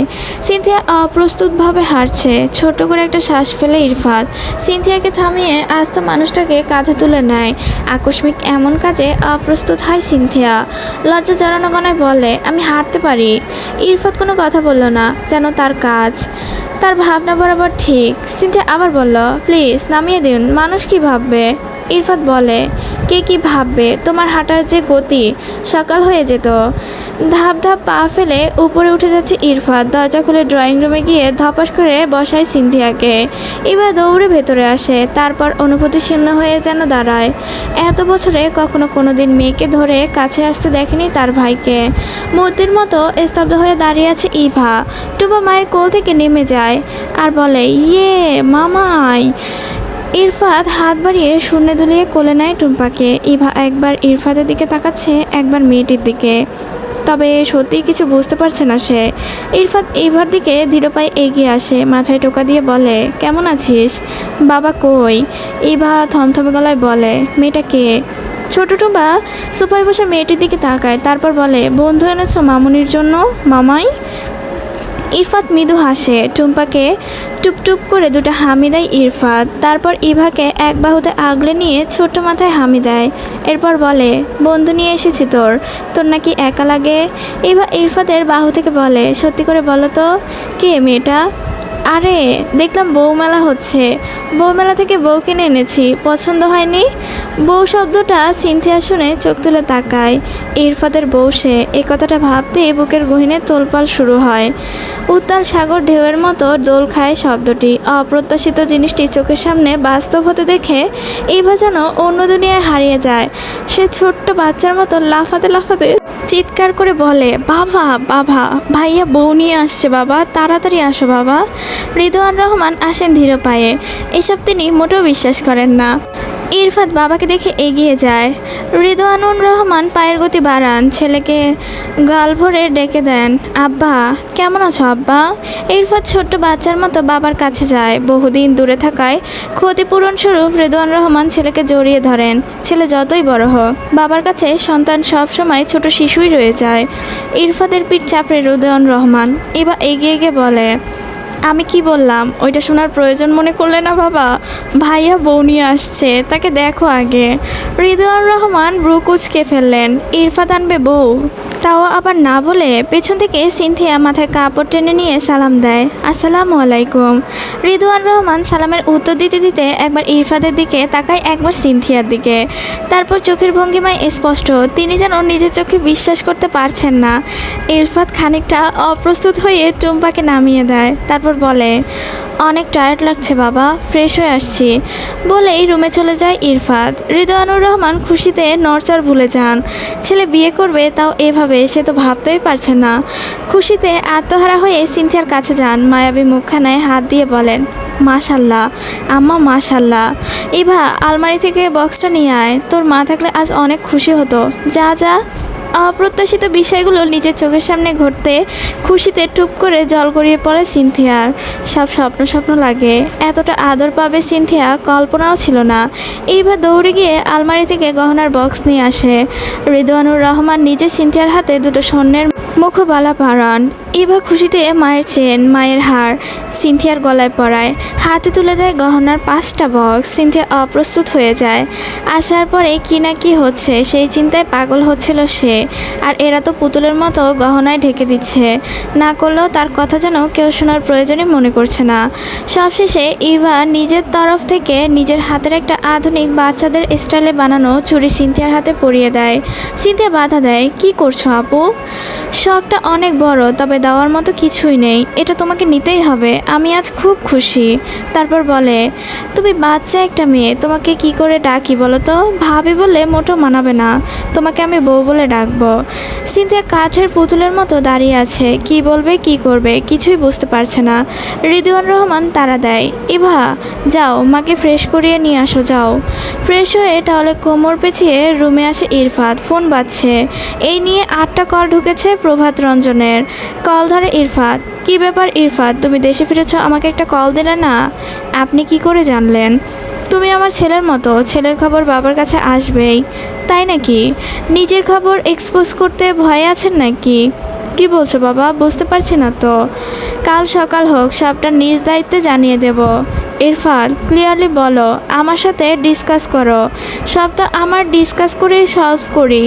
আমি তোমার সিনিয়র, আই হোপ আমি তোমাকে ইজি সলিউশন দিতে পারবো। আপনি যদি মাইন্ড গেমের মাস্টার প্ল্যান হন, আপনি ভুলে গেছেন আপনার অপোজিটের মানুষটা silent killer. So happy cold war, tata বলে ফোন কাটে ইরফাত। তারপর ইভা রুমে নক করে। ইভা, ভাইয়া বলো। সিনথি কই? এই তো রেডি করাচ্ছি, আর 5 মিনিট। ওকে পাঠিয়ে দে। না পাঠালে হয় না? না। টুম্পা মায়ের মুখের দিকে তাকায় একবার, সিনথিয়ার দিকে তাকায় একবার, তারপর বলে, মামুনি এটা আমাদের বউ না? ইভা মাথা নেড়ে বলে, হু। মামাজি বলল আমাদের জন্য এনেছে, আমাদের কাছে থাকবে না? না শোনা। তাহলে? এটা মামায়ের বউ, মামায়ের কাছে থাকবে। তাহলে আমার বউ এনে দাও, আমি খেলা করব। তোমার বউ কুক পাবো মা, তবে বড় হলে বর এনে দেব, ওকে? সিনথিয়ার মুখে কথা কেড়ে নিয়ে বলে, আজ এখানেই থাকি? তা কি করে হয় বউ, বরের কাছেই তো থাকতে হবে। চলো চলো প্লিজ আপু, আমার ভয় করছে। আমার ভাই পৃথিবীর শ্রেষ্ঠ ভাই, ছেলে হিসেবে শ্রেষ্ঠ ছেলে, সৎ, আদর্শবান, নম্র, ভদ্র একটা ছেলে, শুধু একটু রাগী, তবে বর হিসেবেও বেস্ট হবে। চলো চলো। সিনথিয়ার বুকটা ধুকপুক করতে থাকে। ইরফাদের রুমের দরজা যত কাছে আসছে সিনথিয়া তত ঘামতে থাকে। অতপর সিনথিয়াকে রুমের দিকে পেছন থেকে ইভা বলে, অল দ্য বেস্ট বউ। অতপর প্রগাঢ় নীরবতা। বিন্দু বিন্দু তলায় সাজানো সুবিশাল আকাশটা ক্রমে রোদ বদলে ফেলছে। বিন্দু বিন্দু জোনাকির মতো জ্বলে থাকা তারাগুলো আকাশে ধূসর মেঘের আড়ালে হারিয়ে ঝাপসা হয়ে যাচ্ছে। রূপালি চারটা কালো মেঘে মেঘে চাদরে ঘুম দিচ্ছে। আকাশের পানিয়ে তাকে শুভা বেলকুনির পানে গুনগুন করে গান গাইছে। সেই সময় দরজায় টোকা পড়ে। মেঝেতে পা মেলে বসা শুভা উকি দেয় দরজার পানে, তারপর গলা উঁচিয়ে বলে, ভেতরে আসো। শুভার মা ধীরপায়ে রুমে প্রবেশ করে। আবছা আলোয় ঘরখানা আলোয় জ্বালিয়ে দেন তিনি। শুভা বিরক্তিতে মুচকি উচকে ফেলে। রাতের বেলা রুমে প্রয়োজনে আলো জ্বালানো তার পছন্দ না। অন্ধকারে ডুবে থাকতে ভীষণ ভালো লাগে। বিরক্তিটুকু লুকিয়ে রেখে বলে, কিছু বলবে? তোর বাবার ওষুধ শেষ, তুই কি ভুলে গেছিস? জানিস তো একদিন ওষুধ না খেলে। কথাটুকু শেষ না হতেই কুচকে আসে সুভার ছোট্ট কপালখানা। ওষুধ শেষ হওয়ার আগেই তো ওষুধের টাকা সুমনের কাছে দিয়েছে শুভা। শেষ মানে কি? সেই কৌশল থেকে যুদ্ধ করে আসছে সে বাবার জন্য। প্রথমত অসুস্থতা, এরপরে তার বাবার প্যারালাইজড হয়ে বিছানায় পড়ে আছে। পরিবারের দায়িত্ব কাঁধে তুলে নিয়েছিল বহু আগেই। সে সংগ্রাম, দীর্ঘ পথ আর ভাবনায় আনতে চায় না। তবে সেই সময় থেকে আজ অবধি এক বেলা পেট ভরে খাবার না পেলেও বাবার ওষুধ ঠিকই জোগাড় করেছে। সেই কষ্টের দিনগুলো ওষুধ বন্ধ থাকেনি, এই মুহূর্তের জন্য এসব ভোলেনি। তাহলে আজ কেন ভুলবে? সেই সময় চিন্তার মুখটা শুকিয়ে থাকতো। ভাঙা গলা শুনেই একজন সবটা বুঝে নিত। সে সময় কতবার ইরফাত তার অ্যাকাউন্টে টাকা পাঠিয়েছে হিসেব ছাড়া। গুটি কয়েকবার দেওয়ালে পিঠ থেকে ইরফাতের থেকে হাত পেতে টাকাও নিয়েছে সে। তবুও বাবার ওষুধ আনার হেরফের করেনি। এখন তো যা পায় তাতে ডাল ভাত খেয়ে জীবন চলে যায়। তাহলে কেন ওষুধ আনবে না? গত সপ্তাহে সুমনের কাছে বাবার ওষুধপত্র, বাজার সহ টুকিটাকি জিনিস কিনে আনতে দেওয়া হয়েছিল। তাহলে বাবার ওষুধ কেন এখনো আসেনি? হুড়মুড়িয়ে উঠে দাঁড়ায় শুভা। চোখে মুখ কুচকে আছে। বড় বড় পা ফেলে বেরিয়ে যায় শুভা। তার মাও যায় পিছু পিছু। সুমনের রুমের দরজা এক ধাক্কায় খুলে যায়। রুম ফাঁকা। পেছন থেকে ছুটে আসে শুভার মা, বলে, সুমন তো বাইরে, ওর কাছে ওষুধের টাকা দেওয়া ছিল, ওষুধপত্র, বাজার। কিন্তু এই মাসে নতুন করে বাজার করাই তো হয়নি। আগের মাসে যা ছিল তাই দিয়েই চলছি। আকাশ থেকে এক টুকরো ভারী বরফ যেন পাথার উপর পড়ল শুভার। কয় টাকা বেতন পায় সে? বাবার এত ওষুধ, সংসারের খরচ, ভাইয়ের পড়াশোনা, সব দিয়ে শূন্য হাতে টেনে টেনে ধার দেনা করে মাস চালাতে হয় তাকে। নিজের জুতা ছিঁড়ে কবেই টাকার অভাবে সেলাই করে চালিয়েছে পুরো একটা সপ্তাহ। সবাইকে সব বিলিয়ে দিয়েও নিজের জন্য একটা ভালো পোশাক কেনা হয় না। কিনবো করে পছন্দের ঘড়িটা আর কেনা হচ্ছে না। অ্যাকাউন্টে সর্বশেষ সম্বলটুকু সেই দিন সুমনের ভার্সিটির জন্য দিতে হলো। দোরগোড়ায় এসে তরি ডোবার চিন্তা, মাথায় যন্ত্রণায় ছিঁড়ে যাচ্ছে তার। শুভা সুমনের নাম্বারে কল দেয়। কোথায় তুই? বন্ধুদের সাথে বাইরে। এত রাত হয়েছে, বাসায় আয়। কেন আপু? আমার একটা কাজ আছে, ফিরতে লেট হবে। বাবার ওষুধের টাকা দিয়েছিলাম, বাবার ওষুধ আনিসনি কেন? বিষয়টা মনে পড়তেই বসা থেকে উঠে দাঁড়ায় সুমন। তড়িঘড়ি করে বলে, আপু বিশ্বাস করো, আমার মনেই ছিল না। আমি যাওয়ার সময় নিয়ে যাব, আধ ঘন্টা সময় দাও। সিলিং ফ্যান ভো ভো শব্দ করে ঘুরছে। আবহাওয়া হঠাৎ পরিবর্তনে শীত শীত লাগছে তিথির। সে সময়ের ঘটনা মাথা থেকে যাচ্ছে না তিথির। এমন দৃশ্য দেখার জন্য মোটেও প্রস্তুত ছিল না। সালমান সাফরি শিশির ন্যাশনাল সিকিউরিটি ইন্টেলিজেন্স এর একজন কর্মকর্তা। এতটুকু চোখে পড়তেই তিথি আসমান ভেঙে পাতালে ধপাস করে পড়েছে। অথচ শিশির প্রকাশ্যে বলে বেড়ায় তার পড়াশোনা ভালো লাগে না, চাকরি ভালো লাগে না। এত বছর পরে সে মাস্টার্সে ভর্তি হয়েছে, অথচ ভেতরে ভেতরে আস্ত এক জগৎ চেপে রেখেছে। মার্জিয়া বেগম পড়াশোনা তেমন না পড়ায় সুযোগ পাননি। অল্প বয়সেই বিয়ে, তারপর সংসারের ঝামেলা পোহাতে হয়েছে। এরপরে আর বই খাতা ছুঁয়েও দেখা হয়নি। তবে এতটুকু মন বুঝে নিয়েছে শিশির এতদিন লুকোচুরির বিষয়টা। মার্জিয়া বেগম এই মুহূর্তে শিশিরের বাবার পাশে বসে আছেন, নীরব নিস্তব্ধ হয়ে। মনে মনে ভাবছেন, সত্যিটুকু ছেলে তাকে বলল না। সে থমথমে গলায় বলে, শিশিরের আব্বা বলো, NSI এর পূর্ণরূপ কি? সে জেনে তুমি কি করবে? বলো না, ওসব জেনে তোমার কাজ নেই। আমি একটা খাম পেয়েছি। ফোন স্ক্রল করা হাতটা থেমে যায় শাফিন আহমেদের। তিনি চোখ গোল গোল করে বসে ওঠেন। তুমি শিশিরের লকার খুলেছ? পুরো ঘটনা বলার আগেই অপর পৃষ্ঠের মানুষ যখন গল্পের থিম বলে দেয়, তাহলে কি বোঝার বাকি থাকে? পুরো গল্পটা তার আগে থেকেই জানা। মার্জিয়া বেগম ধীর গলায় বলেন, ওহ, তুমি সবটাই জানতে? আমি মা বলে কিছু জানার অধিকার রাখি না? এখন বুঝলাম ছেলে দেশের বাইরে ট্যুর দেয় কেন। বছরে এ মাথায় ও মাথায় ছেলে ট্যুরে যায় আর বাবা সাপোর্ট দেয়। কোন মা এত খারাপ আমি জানলে খুব খারাপ হতে হয়ে যেত। শিশিরের বাবা পুরো কথাটা উপেক্ষা করে। তুমি জানো না, কারো প্রাইভেট জিনিসপত্র এভিডেন্স দেখা অপরাধ। শিশি আমার ছেলে। ছেলে তো কি, প্রত্যেক মানুষের প্রাইভেসি আছে, এটা তুমি ঠিক করনি। আমি বাইরে ডোরবেলের পাখির আওয়াজে কুকু ডেকে আসে। কেউ এসেছে। সান্ত্বনা নেয় স্বামী স্ত্রীর কথোপকথনের সমাপ্তি ঘটে। মার্জিয়া বেগম উঠে যান দরজার দিকে। দরজা খুলে দেয়। বাইরে টান টান হয়ে দাঁড়িয়ে আছে শিশির। কথা ছিল এইবারের ট্যুর দীর্ঘ হতে পারে, তবে খুব দ্রুত ফিরে এসেছে। তবে ছেলের কাজ সম্পর্কে মার্জিয়া বেগম এখন অবগত, তাই প্রশ্ন করেন না। মনে এক কোণে জমে থাকা অল্প একটু ক্ষোভ তিনি কঠিন রূপের খোলসে ছেড়ে দেন। আয়। শিশু তো প্রস্তুত ছিল না তার মার ঘণ্টাখানিক প্রশ্ন করে যাবে।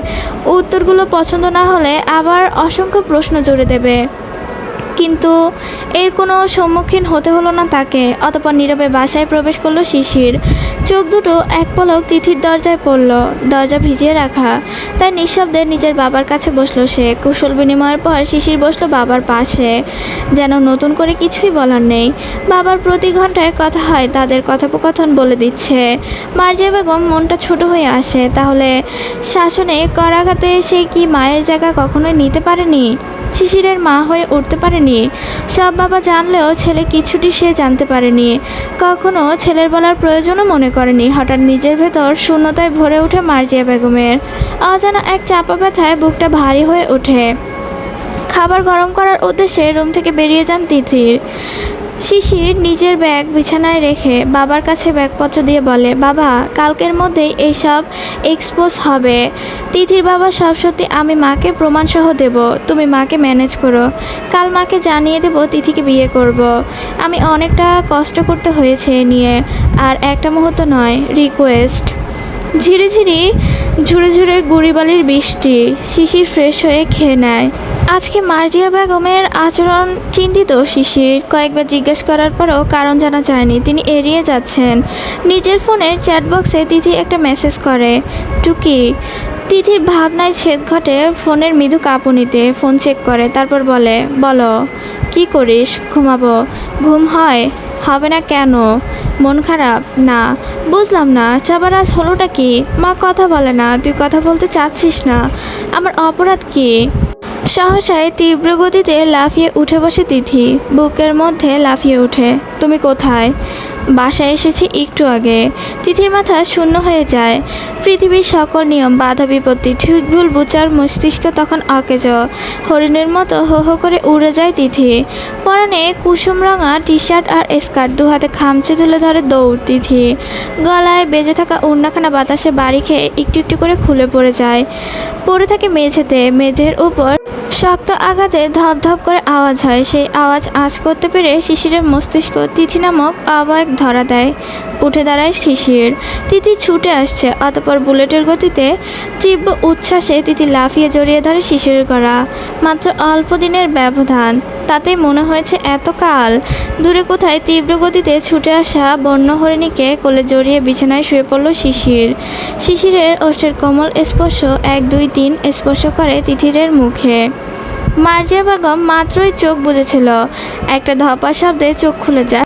চোখ খুলেন তার পাশের মানুষটিও। মৃদু আলোতে দুজন চোখে কথা বলে। মার্জিয়া বেগম উঠে বসেন।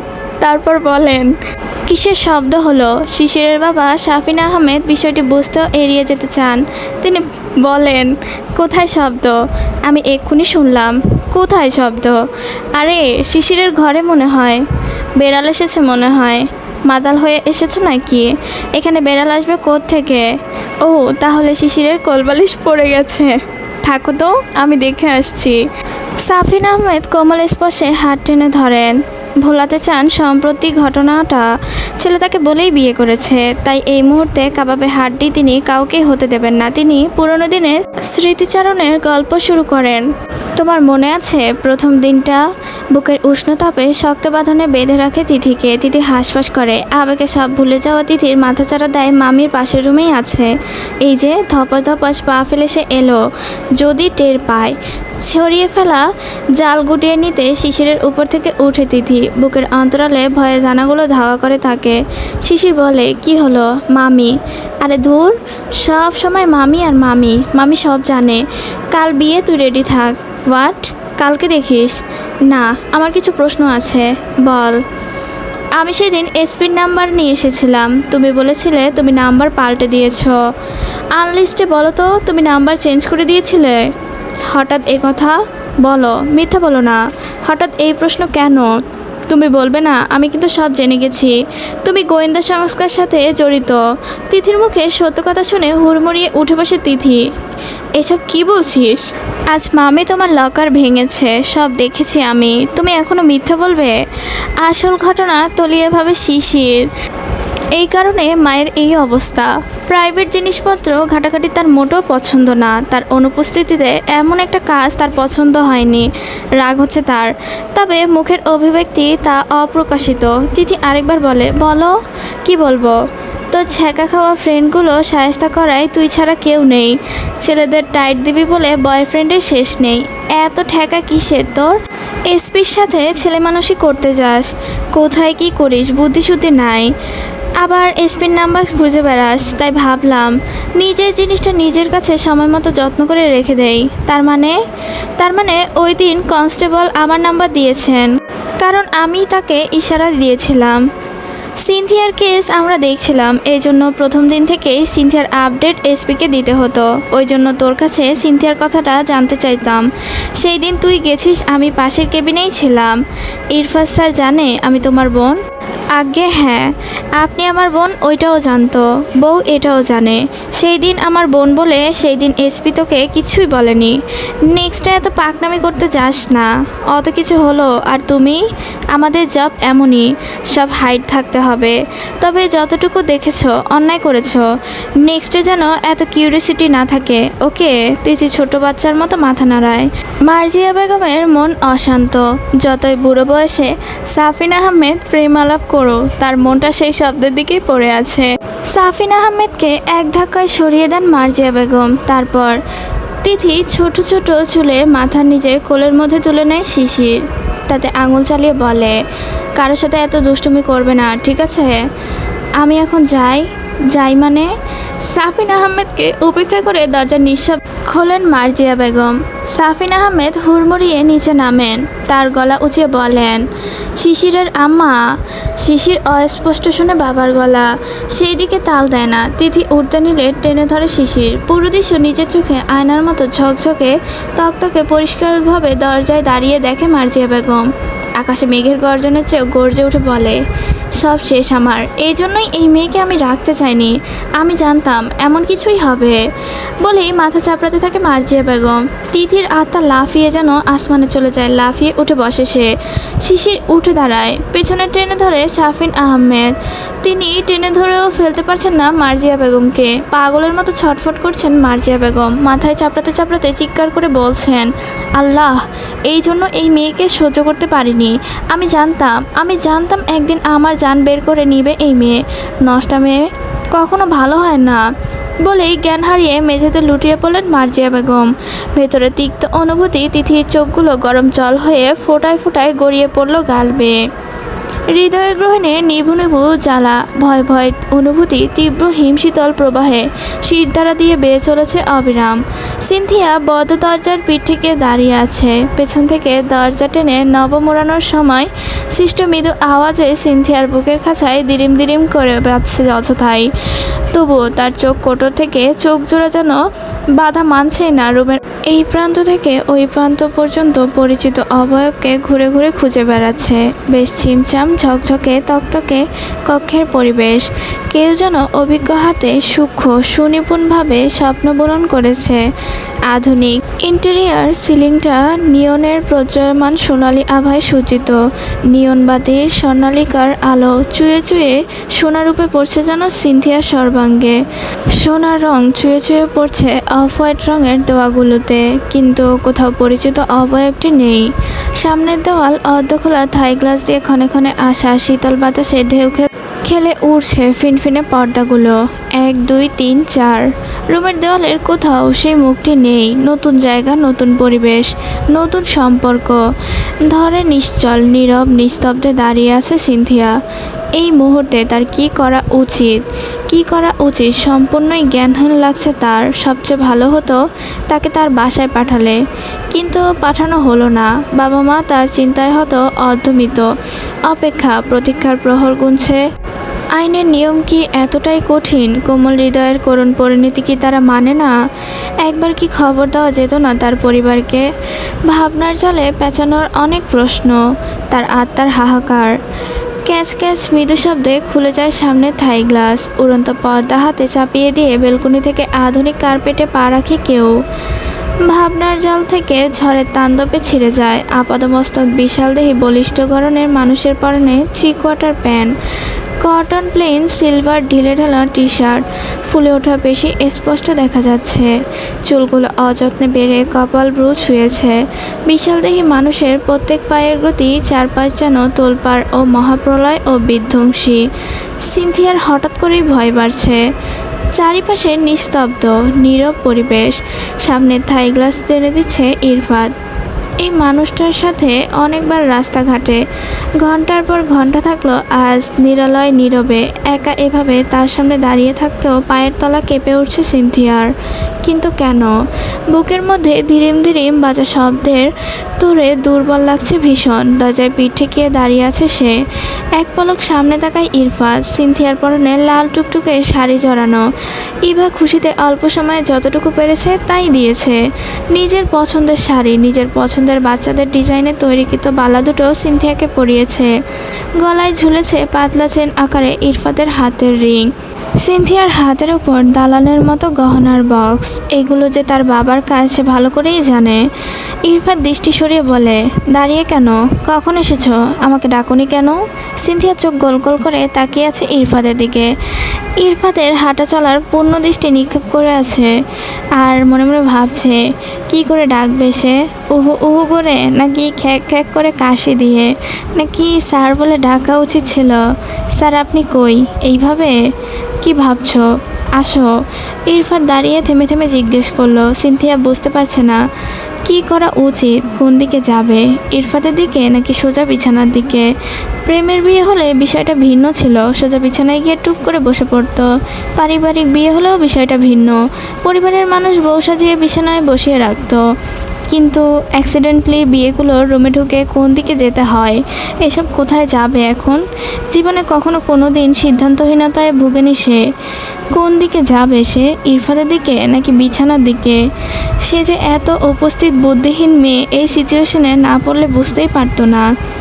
কোনো দিকে না গিয়ে হ্যাপলার মতো দরজায় দাঁড়িয়ে থাকে সিনথিয়া। ইরফাত বিছানার দিকে এগিয়ে আবার পিছু ফেরে। সিনথিয়াকে একটু আগে যেখানে দাঁড়ানো সেখানেই দাঁড়িয়ে আছে মেয়েটি, একটুও নড়েনি। সিনথিয়া মনে মনে ভাবছে, কাঠের ভারী পাল্লা যদি ঠুনকো হতো। তার আর পিঠ বলে দিচ্ছে তার কাছে সে পরাজিত হলো। এই মুহূর্তে দরজা ভেঙে ওপাশে ছিটকে পড়তো সে। Are you okay Sinthi? সহসায় চোখ তুলে তাকায় সিনথিয়া। কাঁধের দিকে মাথা ঝাঁকিয়ে অস্পষ্ট বলে, হু। এইদিকে আসো। সিনথিয়া পিপিলিকার গতিতে পা ফেলে। আধুনিক ডিজাইনের ওয়াল ক্যাবিনেটের উপর কুচি কুচি করে পর্দাগুলো সরিয়ে দেয় ইরফাত। সিনথিয়া বিছানার কাছে গিয়ে দাঁড়ায়। সিনথিয়া মূর্তির মতো দাঁড়িয়ে আছে। ক্যাবিনেটের পর্দা সারায় ইরফাত। উপর নিচ জুড়ে আয়না, সেখানে নিজেকে দেখতে পায় সিনথিয়া। তার পাশে বলিষ্ঠ পুরুষের অবয়ব নিজের সাথে মিলিয়ে শক্ত ঢোক গেলে এই মানুষটার সাথে পার্টনার হিসেবে তাকে আদৌ মানাবে? ইরফাত পাল্লাটা টেনে দেয়। হারিয়ে যায় আন্নায় প্রতিবিম্ব। ক্যাবিনেট থেকে একটা ব্যাগ বের করে ইরফাত। পেছনে তাকিয়ে দেখে সিনথিয়া দাঁড়িয়ে আছে বিছানার দিকে। ইরফাত আবারও ডাকে, সিনথি এখানে এসো, এইদিকে। সিনথিয়া এবার ইরফাদের পাশাপাশি দাঁড়ায়। একবার ইরফাদের দিকে আরেকবার কেবিনেটের দিকে তাকায় সিনথিয়া। কেবিনেটের লকার চাবি দিয়ে খোলে ইরফাদ। তারপর ক্যাচ ক্যাচ করে লকারের ছোট্ট পাল্লাটা খোলে। সেখানে কয়েকটা পার্ট, ভারী পিস্তল, রিভলভার রাখা। তার উপরে তাক দেখে ইরফাদ বলে, রাখো এগুলো। বাবা ইরফার জন্য যা যা দিয়েছে তোমাকেও দিয়েছে, যত্ন করে রেখো। সিনথিয়া মাথা নেড়ে হাতের বক্সগুলো রাখে। ইরফাদ একটা শক্ত ভারী বক্স বের করে, তারপর সিনথিয়ার হাতে দেয়। এরপর বলে, খোলো। ইরফাদের কথা মতো সিনথিয়া বক্স খোলে। পেঁচিয়ে গোল করা একটা কাগজ। সিনথিয়া একবার ইরফাদের দিকে তাকায়। ইরফাদ চোখের ইশারায় বলে, ওপেন ইট।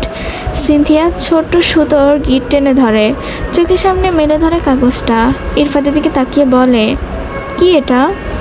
একজন নারী বাবার রাজকন্যা, স্বামীর হৃদয়েশ্বরী আর সন্তানের জান্নাত। তবে এই নারী কখনো কখনো অনুভব করে তার পৃথিবীতে কিছু নেই, থাকার জন্য একটু নিজস্ব জায়গা নেই, মাথার উপরে একটুকু ছাদ নেই। রাগ অভিমান করে এক রাত কোথাও মাথা গোজার অবস্থান নেই। দীর্ঘশ্বাসটা চেপে রাখে অনেক নারী সংসার করে মাথা গোজার ঠাঁই নিয়েই। তারা তো 18 অবধিই বাঁচে, তবে তাদের দেহের খাঁচাটা কবর দেওয়া হয় 60-এর পরে।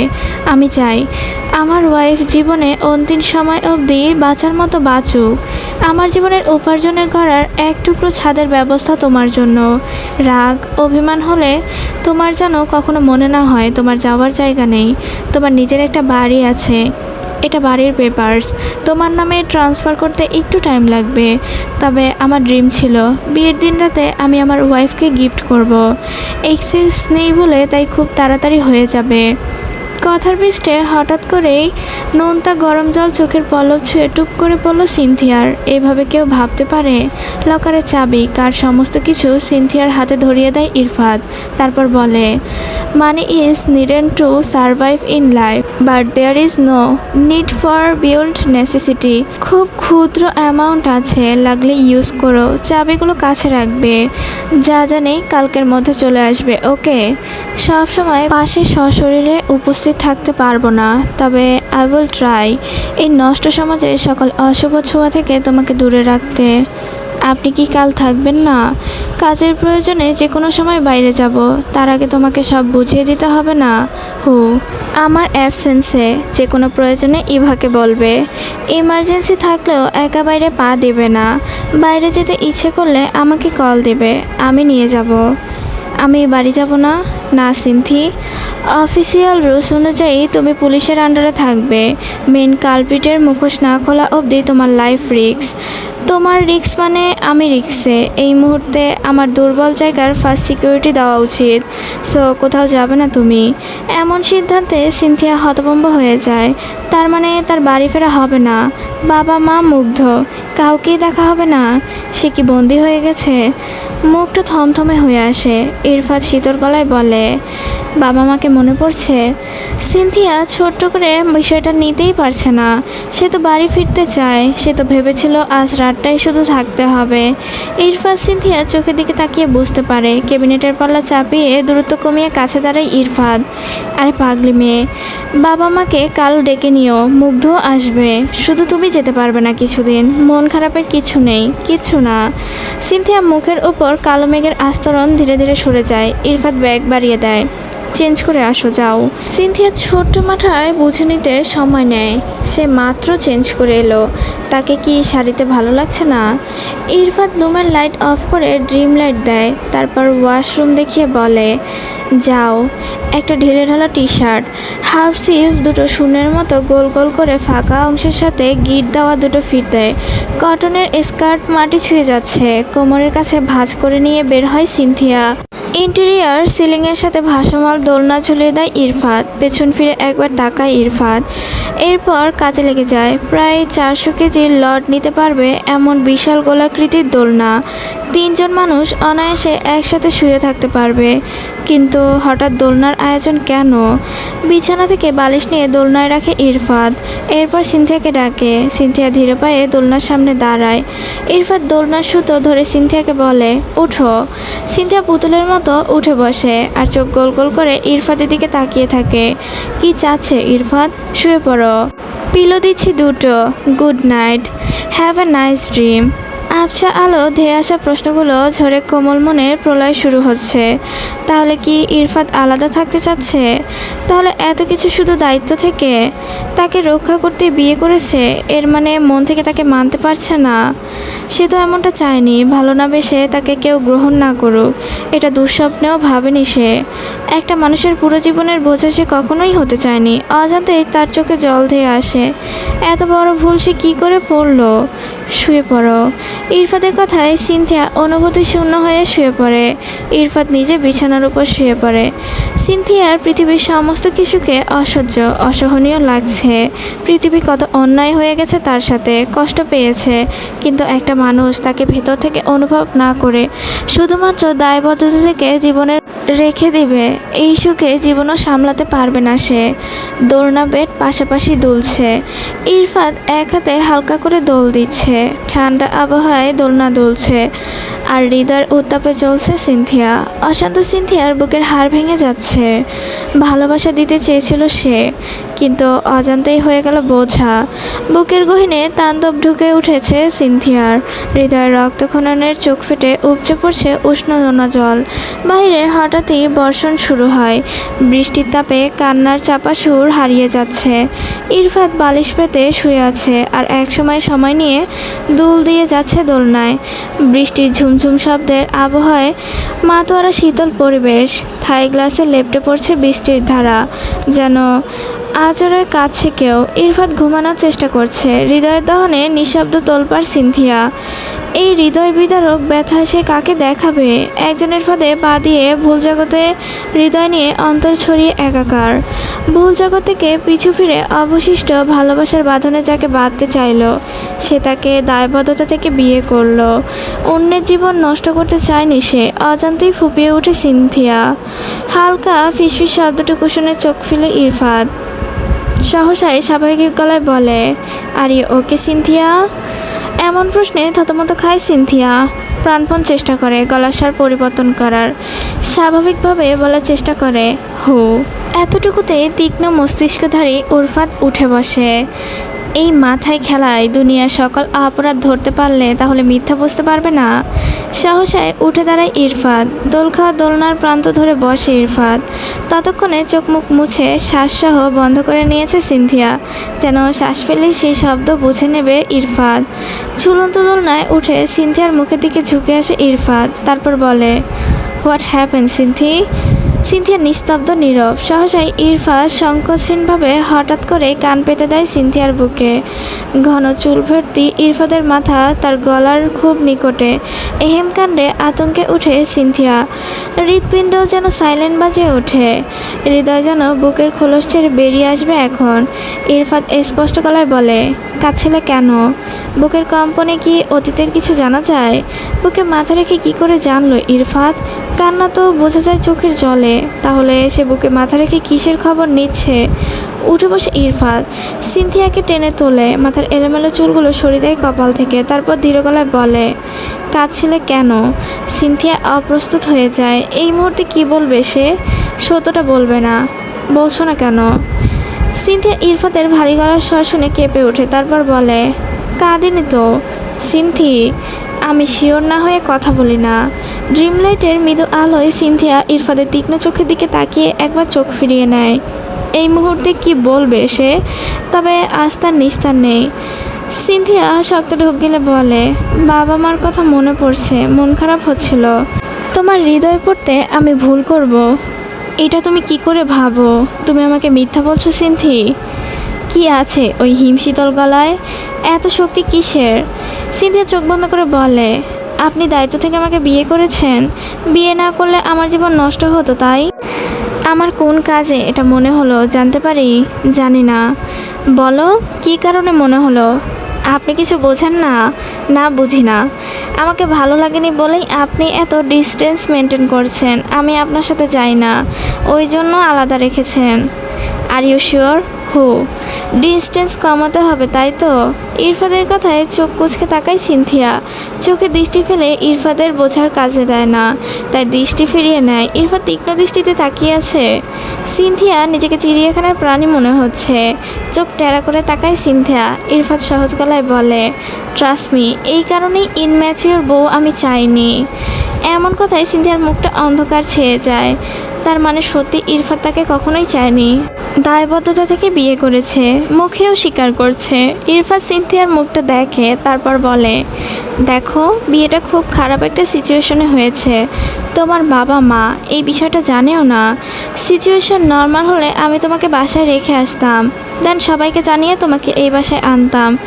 কিন্তু তোমাকে এখানে না আনলে অফিসিয়াল রুলস অনুযায়ী সিকিউরিটি দিয়ে তোমাকে রাখা হতো। আমি কেন তোমাকে রেখে আসব? আর এখানে যেহেতু আনা হয়েছে, বাসার সবাই জানে পছন্দ করে এনেছি, তাই না? তাহলে তোমাকে অন্য রুমে রাখা উচিত হবে, তাই নিজের রুমেই রেখেছি। তবে বিয়ে হলো নতুন এক জীবনের শুরু। সেখানে মা বাবার দোয়ার প্রয়োজন আছে, অনেক নিয়মকানুন আছে। ওইগুলো থেকে তোমাকে কেন বঞ্চিত করব বলো? তোমার জীবনের শখগুলো আমার সামর্থ্য থাকার পরেও কেন অপূর্ণ থাকবে সিনথি? আমি তো ওই জন্য একটু সময় নিচ্ছিলাম। সিনথিয়া ঠান্ডা গলায় বলে, ভালোবেসে তো বিয়ে করেননি, আমি তো এমনটা চাইনি। অজস্রবার ভালোবাসি বলা প্রেমের বিয়েগুলোতেই বিচ্ছেদ হয়। ভালোবেসে বিয়ে করতে হবে এমন রুলস আছে? তাহলে কেন বিয়ে করলেন আমাকে? কোনো কারণ নেই। তাহলে তো আমার মন মানবে না, আমি কারো জীবনের বোঝা হব না। ইরফাদ বলিষ্ঠ হাতে চেপে ধরে সিনথিয়ার হাত, তারপর নামিয়ে নেয় মেঝেতে। তারপর টেনে বিছানায় বসায়। দোলনা থেকে বালিশ এনে আগের মতো করে রাখে। তারপর বলো, ওঠে বিছানায়। সিনথিয়া মূর্তির মতো বসে থাকে। ইরফাদ তাড়া দেয়। সিনথিয়া পেকে বসে, মিনমিন গলায় বলে, জোর করে কিছু চাই না আমি। ইরফাদ বিছানায় বসে। সিনথিয়াকে বলিষ্ঠ হাতে উপরে তুলে বিছানার মধ্যে। সিনথিয়া জেদ ধরে বসে আছে। ধীর গলায় বলে, আমি সব যন্ত্রণা সহ্য করতে পারবো, কিন্তু কেউ ভালো না বেসে দায়িত্ববোধ থেকে সংসার করবে, এটা মানব না স্যার। ইরফাদ তীক্ষ্ণ দৃষ্টিতে তাকায় সিনথিয়ার দিকে। ঝুম বৃষ্টিতে আবছা আলোয় উদাসীন মুখটির পানে চেয়ে বলিষ্ঠ হাত বাড়িয়ে বুকের খাঁচায় এলোকেশির মাথাটা চুম্বকের মতো টেনে নেয় ইরফাদ। হৃদয়ের সাইলেন্ট বাজা অংশে সিনথিয়ার মাথা চেপে ধরে হিমশীত গলায় বলে, হৃদয় কাঁপছে, দেখো। বাইরে ঝুমঝুম বৃষ্টি শুরু হয়েছে ইতিমধ্যেই। শুভা জানলার গিল ধরে শূন্য দৃষ্টিতে দাঁড়িয়ে আছে। সুমন এখনও ফেরেনি। বাবার ওষুধ খাওয়ার সময় পেরিয়ে যাচ্ছে, হাত শূন্য। এক রাতে ওষুধের ততটুকু টাকা হলে সে এই বৃষ্টির মাথায় নিয়ে যেত বেরিয়ে, কিন্তু তার কাছে তো তার উপায়ও নেই। দীর্ঘশ্বাস জমে আছে বুকে। সুমনের অপেক্ষা করা বৃথা মনে হচ্ছে। নিজেই মায়ের কাছে যায় শুভা। মা, আমি মেডিসিনের টাকা অনেক আগেই সুমনকে দিয়েছি। কাজের প্রেশারে আমি খবর নিতে পারিনি। তাছাড়া টাকা দিলেই ঠিক সময়ে মেডিসিন এনে দেয়। এইবার কেন এমন করলো? বাজারটাও করেনি। প্রতি মাসে তো সময় মতোই বাজার আনে। তুমি আমাকে কেন দিনের বেলায় বললে না?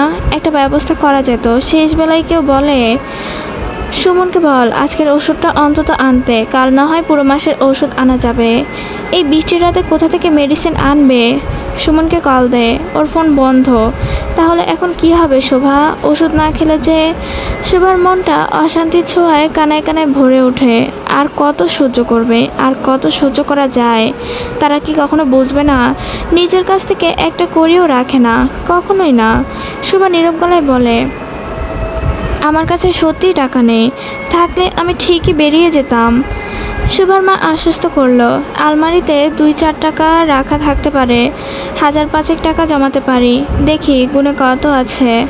তোমার সম্বলস্বরূপ 2-4 টাকা থাকলেও আমার হাত সত্যি শূন্য।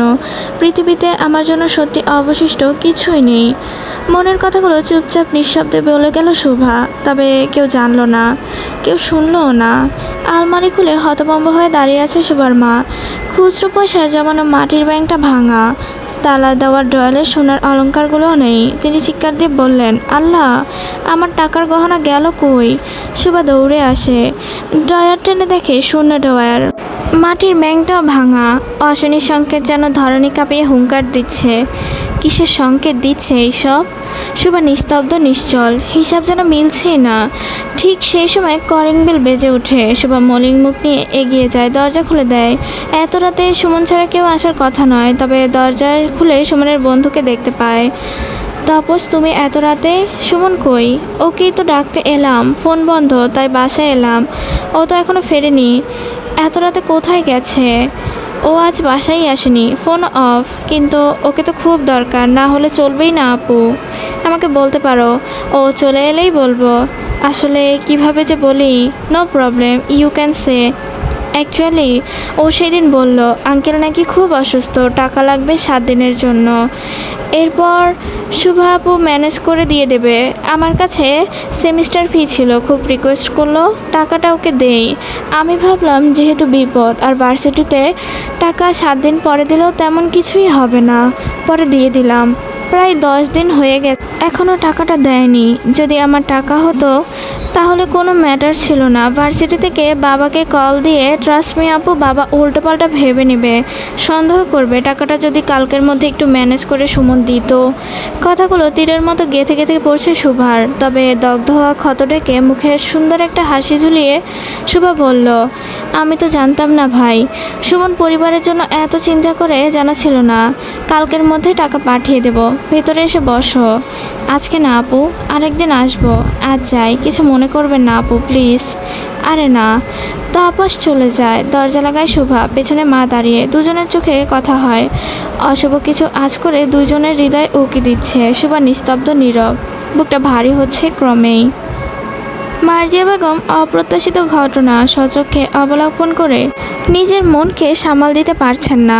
জ্ঞান হারানোর পর সাফিন আহমেদ আর শিশির মার্জিয়া বেগমকে বিছানায় নিয়ে আসেন। একটা লাল রঙের মগে ছোট হাতল ধরে মামির মাথায় পানি ঢেলে যাচ্ছে তিথি। তবে জ্ঞান ফেরার মামির রক্তচক্ষুষের দৃষ্টিতে দূরে সরে গেছে সে। কুট্টুস মাথায় পানি দিচ্ছে। মার্জিয়া বেগম অনর্গল উল্টাপাল্টা বকেই চলেছেন। শিশির দাঁড়িয়ে দাঁড়িয়ে নীরবে সবটা সয়ে যাচ্ছে এতকাল। তিথির পক্ষ নিয়ে কিছুই বলতে গেলেই বাসায় ছোটোখাটো যুদ্ধ বেঁধে যেত। শান্তির জন্য তাকে চুপ থাকতে হতো। শিশির বা সাফিন আহমেদ এর সামনে মার্জিয়া বেগম তিথির গায়ে হাত তুলতেন না। তবে কুট্টুস ঠিকই খবর দিত শিশিরকে। তবে মাকে বোঝানোর সাধ্য তার ছিল না। তবে আজ সব সহ্যের সীমা পেরিয়ে যাচ্ছে। মার্জিয়া বেগম রাক্ষসে হুঙ্কার দিয়ে উঠলেন, ওকে আমার সামনে থেকে যেতে বল। রাক্ষসের দোষ এসব। আমি আগেই ভেবেছিলাম এই মেয়েকে আমি রাখবো না। আবার দয়া শরীর ফেলেও দিতে পারিনি, তাই ওই দিন দেখতে হলো। দুধ কলা দিয়ে কালসাপ বসেছে এতদিন। এক কোণে নীরবে তিক্ত চোখের জল চোখ ফেটে বেরিয়ে যাচ্ছে তিথি। হৃদয়টা যেন ছিঁড়ে যাচ্ছে। এই দিনেরই তো ভয় পেয়েছিল সে, আর সেই ঘটনার মুখোমুখি দাঁড়িয়ে আছে। এই মুহূর্তে কি হতে চলছে? বিচ্ছেদ। চিরজীবনের জন্য শিশিরকে হারাতে হবে। আচ্ছা, জীবনে দুঃখটাই বেশি পরিবার হারানোর, জীবনের সাথে যুদ্ধ করে বড় হয়ে ওঠা, নাকি ভালোবাসার মানুষটাকে হারানো? এক জীবনে সব কিছু হারিয়ে ফেললো সে। একটা মানুষকে সব কিছুই হারিয়ে ফেললো, কিছুই কি অবশিষ্ট থাকে না? গভীর ভাবনার ছেদ ঘটিয়ে মার্জিয়া বেগমের হুঙ্কার শোনা গেল, 1 সপ্তাহের মধ্যে এই মেয়ের বিয়ের ব্যবস্থা করবে। ওকে আমি আর এখানে রাখবো না। আর 1 সপ্তাহের মধ্যে আমি আমার ছেলেকেও বিয়ে করাবো। বুলেটের গতিতে বুক ছিদ্র হয়ে যায় তিথির। চোখ ফেটে উপচে পড়া হৃদয়ের রক্তক্ষরণ। শরীরের ভার না রাখতে পেরে দেওয়ালে পিঠ ঠেকায় তিথি। শিশির তখনও নিস্তব্ধ, নীরব। ধৈর্য পরীক্ষা চলছে তার। সাফিন আহমেদ বলে, শিশিরের আম্মা, খুব বেশি হয়ে যাচ্ছে না এখন? তুমি কি কখনো নিজের জেদের বাইরে যেতে পারো না? হুড়মুড়িয়ে উঠে বসলেন মার্জিয়া বেগম। শরীরের ওড়না জড়িয়ে চেঁচিয়ে বলল, শোনো, তোমার জন্য, তোমার বোনের জন্য আমার ভাই জীবনটুকু একটু শান্তি পায়নি। তোমাদের রক্ত খারাপ। তোমার বোন একসময় রঙ্গলীলা করে আমার পুরো পরিবারের সম্মান নষ্ট করেছে। আবার একটা জন্ম দিয়ে গেছে, সেটা আমার জীবন ধ্বংস করছে। কখনো কিছু বলতে পারিনি আমি, এজন্য আমার জীবনটা শেষ হয়ে গেছে। সাফিন আহমেদ হুমকার দিয়ে বলল, স্টপ, অনেক হয়েছে। বাচ্চা শুধু আমার বোনের নাকি তোমার ভাইয়েরও ছিল? ভাগ্যিস আমার বোনের মতো হয়েছে তিথি। তোমার ভাইয়ের মতো হলে তো ক্রিমিনাল হতো। এত বড় কথা তুমি বলতে পারলে? আমার ভাইয়ের জীবন তুমি আর তোমার বোন মিলেই নষ্ট করলে। শান্ত হলে না? ভাইটা আমার ধুকে ধুকে বিদেশে পড়ে আছে। শিশির এইবার কথা বলল, তোমার ভাই রঙ্গমঞ্চ করে বসেছিল। তপন চৌধুরী একটা বড় মাপের ক্রিমিনাল। শীঘ্রই সব সত্য উন্মোচন হবে। টিভির হেডলাইনে তপন চৌধুরী ছাড়া আর কিছুই দেখতে পাবে না। সরে যা চোখের সামনে থেকে। তোর বাপ ছেলে মিলে একজন নিজের দোষ ঢাকতে উল্টাপাল্টা কথা বলবি। এই কয়েকদিন নিউজ চেক করো। তোমার ভাই কী জিনিস তুমি নিজেই দেখতে পারবে। আমি কিছুই জানতে চাই না। আমি শুধু আগের ঘটনার পুনরাবৃত্তি দেখতে পারবো না। তিথির মা আমার ভাইয়ের জীবন নষ্ট করে দিয়েছে, এখন তোর জীবনটা তিথি খেয়ে দেবে। এইসব করে চলছে কে জানেন? নতুন পাপের জন্ম হবে নাকি উপরওয়ালাই জানে। এনাফ ইজ এনাফ মা, লিমিট ক্রস করে ফেলেছো তুমি। বারবার ওকে দোষারোপ করছো। ও আমার রুমে এসেছে, আমার পারমিশন ছাড়া ঢুকতে পেরেছে কি? ও দোষী হলে আমিও দোষী। তার চেয়ে বড় কথা, আমি কোনো পাপ করিনি। আমি বাবার অনুমতি নিয়ে ওকে বিয়ে করেছি। অতঃপর কিছু সময়ের জন্য নীরব পরিবেশ। আকাশ থেকে এক খণ্ড ভারী বরফ যেন মার্জিয়া বেগমের মাথায় এসে পড়লেন। থেমে যায় তিথির হৃদস্পন্দন। এই মুহূর্তে যেন কি হবে। অতঃপর তিথির হৃদয়ের কাঁপন, হাত পা ঠান্ডা হয়ে আসে। শক্তিহীন অসহায় শরীর নিয়ে দেওয়ালের ঘেঁষে বসে পড়ে। মার্জিয়া বেগম চিৎকার করে বলে, আল্লাহ! তলে তলে এত কিছু বলে হাউমাউ করে কাঁদতে থাকে। হাত পা বাচ্চাদের মতো ছুটতে থাকে। পর মুহূর্তে তাণ্ডব শুরু করে দেয় মার্জিয়া বেগম। বালিশ ছুঁড়ে ফেলে, বিছানার চাদর খামচে জড়ো করে ফেলে।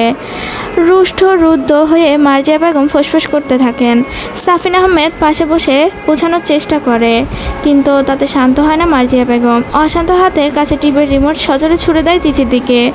চোখ নিবদ্ধ রাখা তিথি অপ্রত্যাশিত তীব্র আঘাতে চোখ বন্ধ করে ফেলে। সাথে সাথে গোলা বারুদের মতো ফুলে ওঠে চোখের পাশ। বহু আঘাত সহ্য করেছে, চোখের পানি মরা নদীর মতো শুকিয়ে গেছে। তবে প্রকাশ্য সবার সামনে আজ অপমানিত হয়ে হৃদয় দহনে উত্তাপে চোখ দিয়ে গরম জল অঝরে পড়ছে।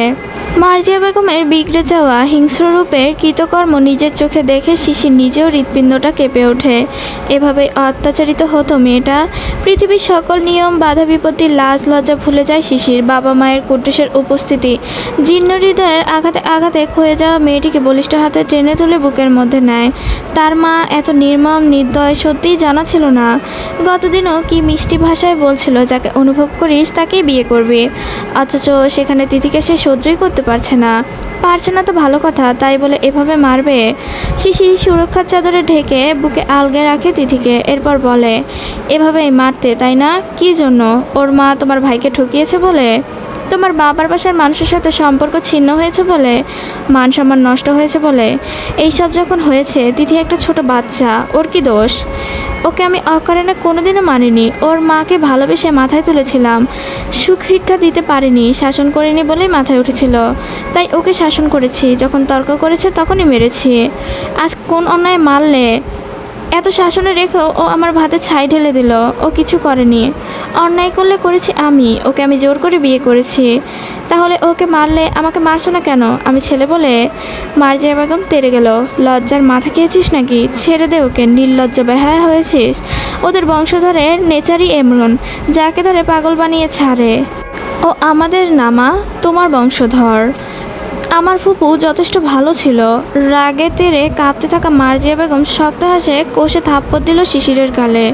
তীব্র শব্দে চোখ খুলে তাকায় তিথি। হৃৎপিণ্ড থেমে যায়, তারপর সচল হয়। এরপরে চোখের পানি আর কষ্টের দহনে তিথি কাঁপতে থাকে। এই জন্যই বিয়ে করতে চায়নি সে। এই দিন দেখতে হবে তার জানা ছিল। শিশির চোখ মুখ শক্ত করে দাঁড়িয়ে অতঃপর 2 সেকেন্ড নেয়, সিদ্ধান্ত জানিয়ে দেয়, যেদিন নিজের ভুল বুঝতে পারবে সেই দিন আমাকে ডেকো মা, আমি আসবো। তিথিকে বুকে সরিয়ে কোমল হাতটা শক্ত করে বন্ধনে আঁকড়ে ধরে শিশির। ধীর গলায় বলে, চল। তিথি থেমে যায়, বিস্মিত নয়নে শিশিরের দিকে তাকায়। কোথায়? তোর সুখ সন্ধানে। কোথাও যাব না আমি। তুমি মামির কথা মেনে নাও, মামির বিপক্ষে যেও না। রিকোয়েস্ট, পায়ে ধরছি তোমার। ন্যায়ের পক্ষে আমি। এই অন্যায় যেই করুক, আমি তার অপোজিটেই থাকবো। কথা বাড়াস না, চল। মার্জিয়া বেগম ছেলের এহেন কাণ্ডে হতভম্ব হয়ে দাঁড়ায়। তার চোখের সামনে হাত ধরে টেনে তিথিকে নিয়ে যাচ্ছে শিশির। মার্জিয়া বেগম শূন্য চোখে তাকিয়ে আছে। আজকের পর্ব এই পর্যন্তই।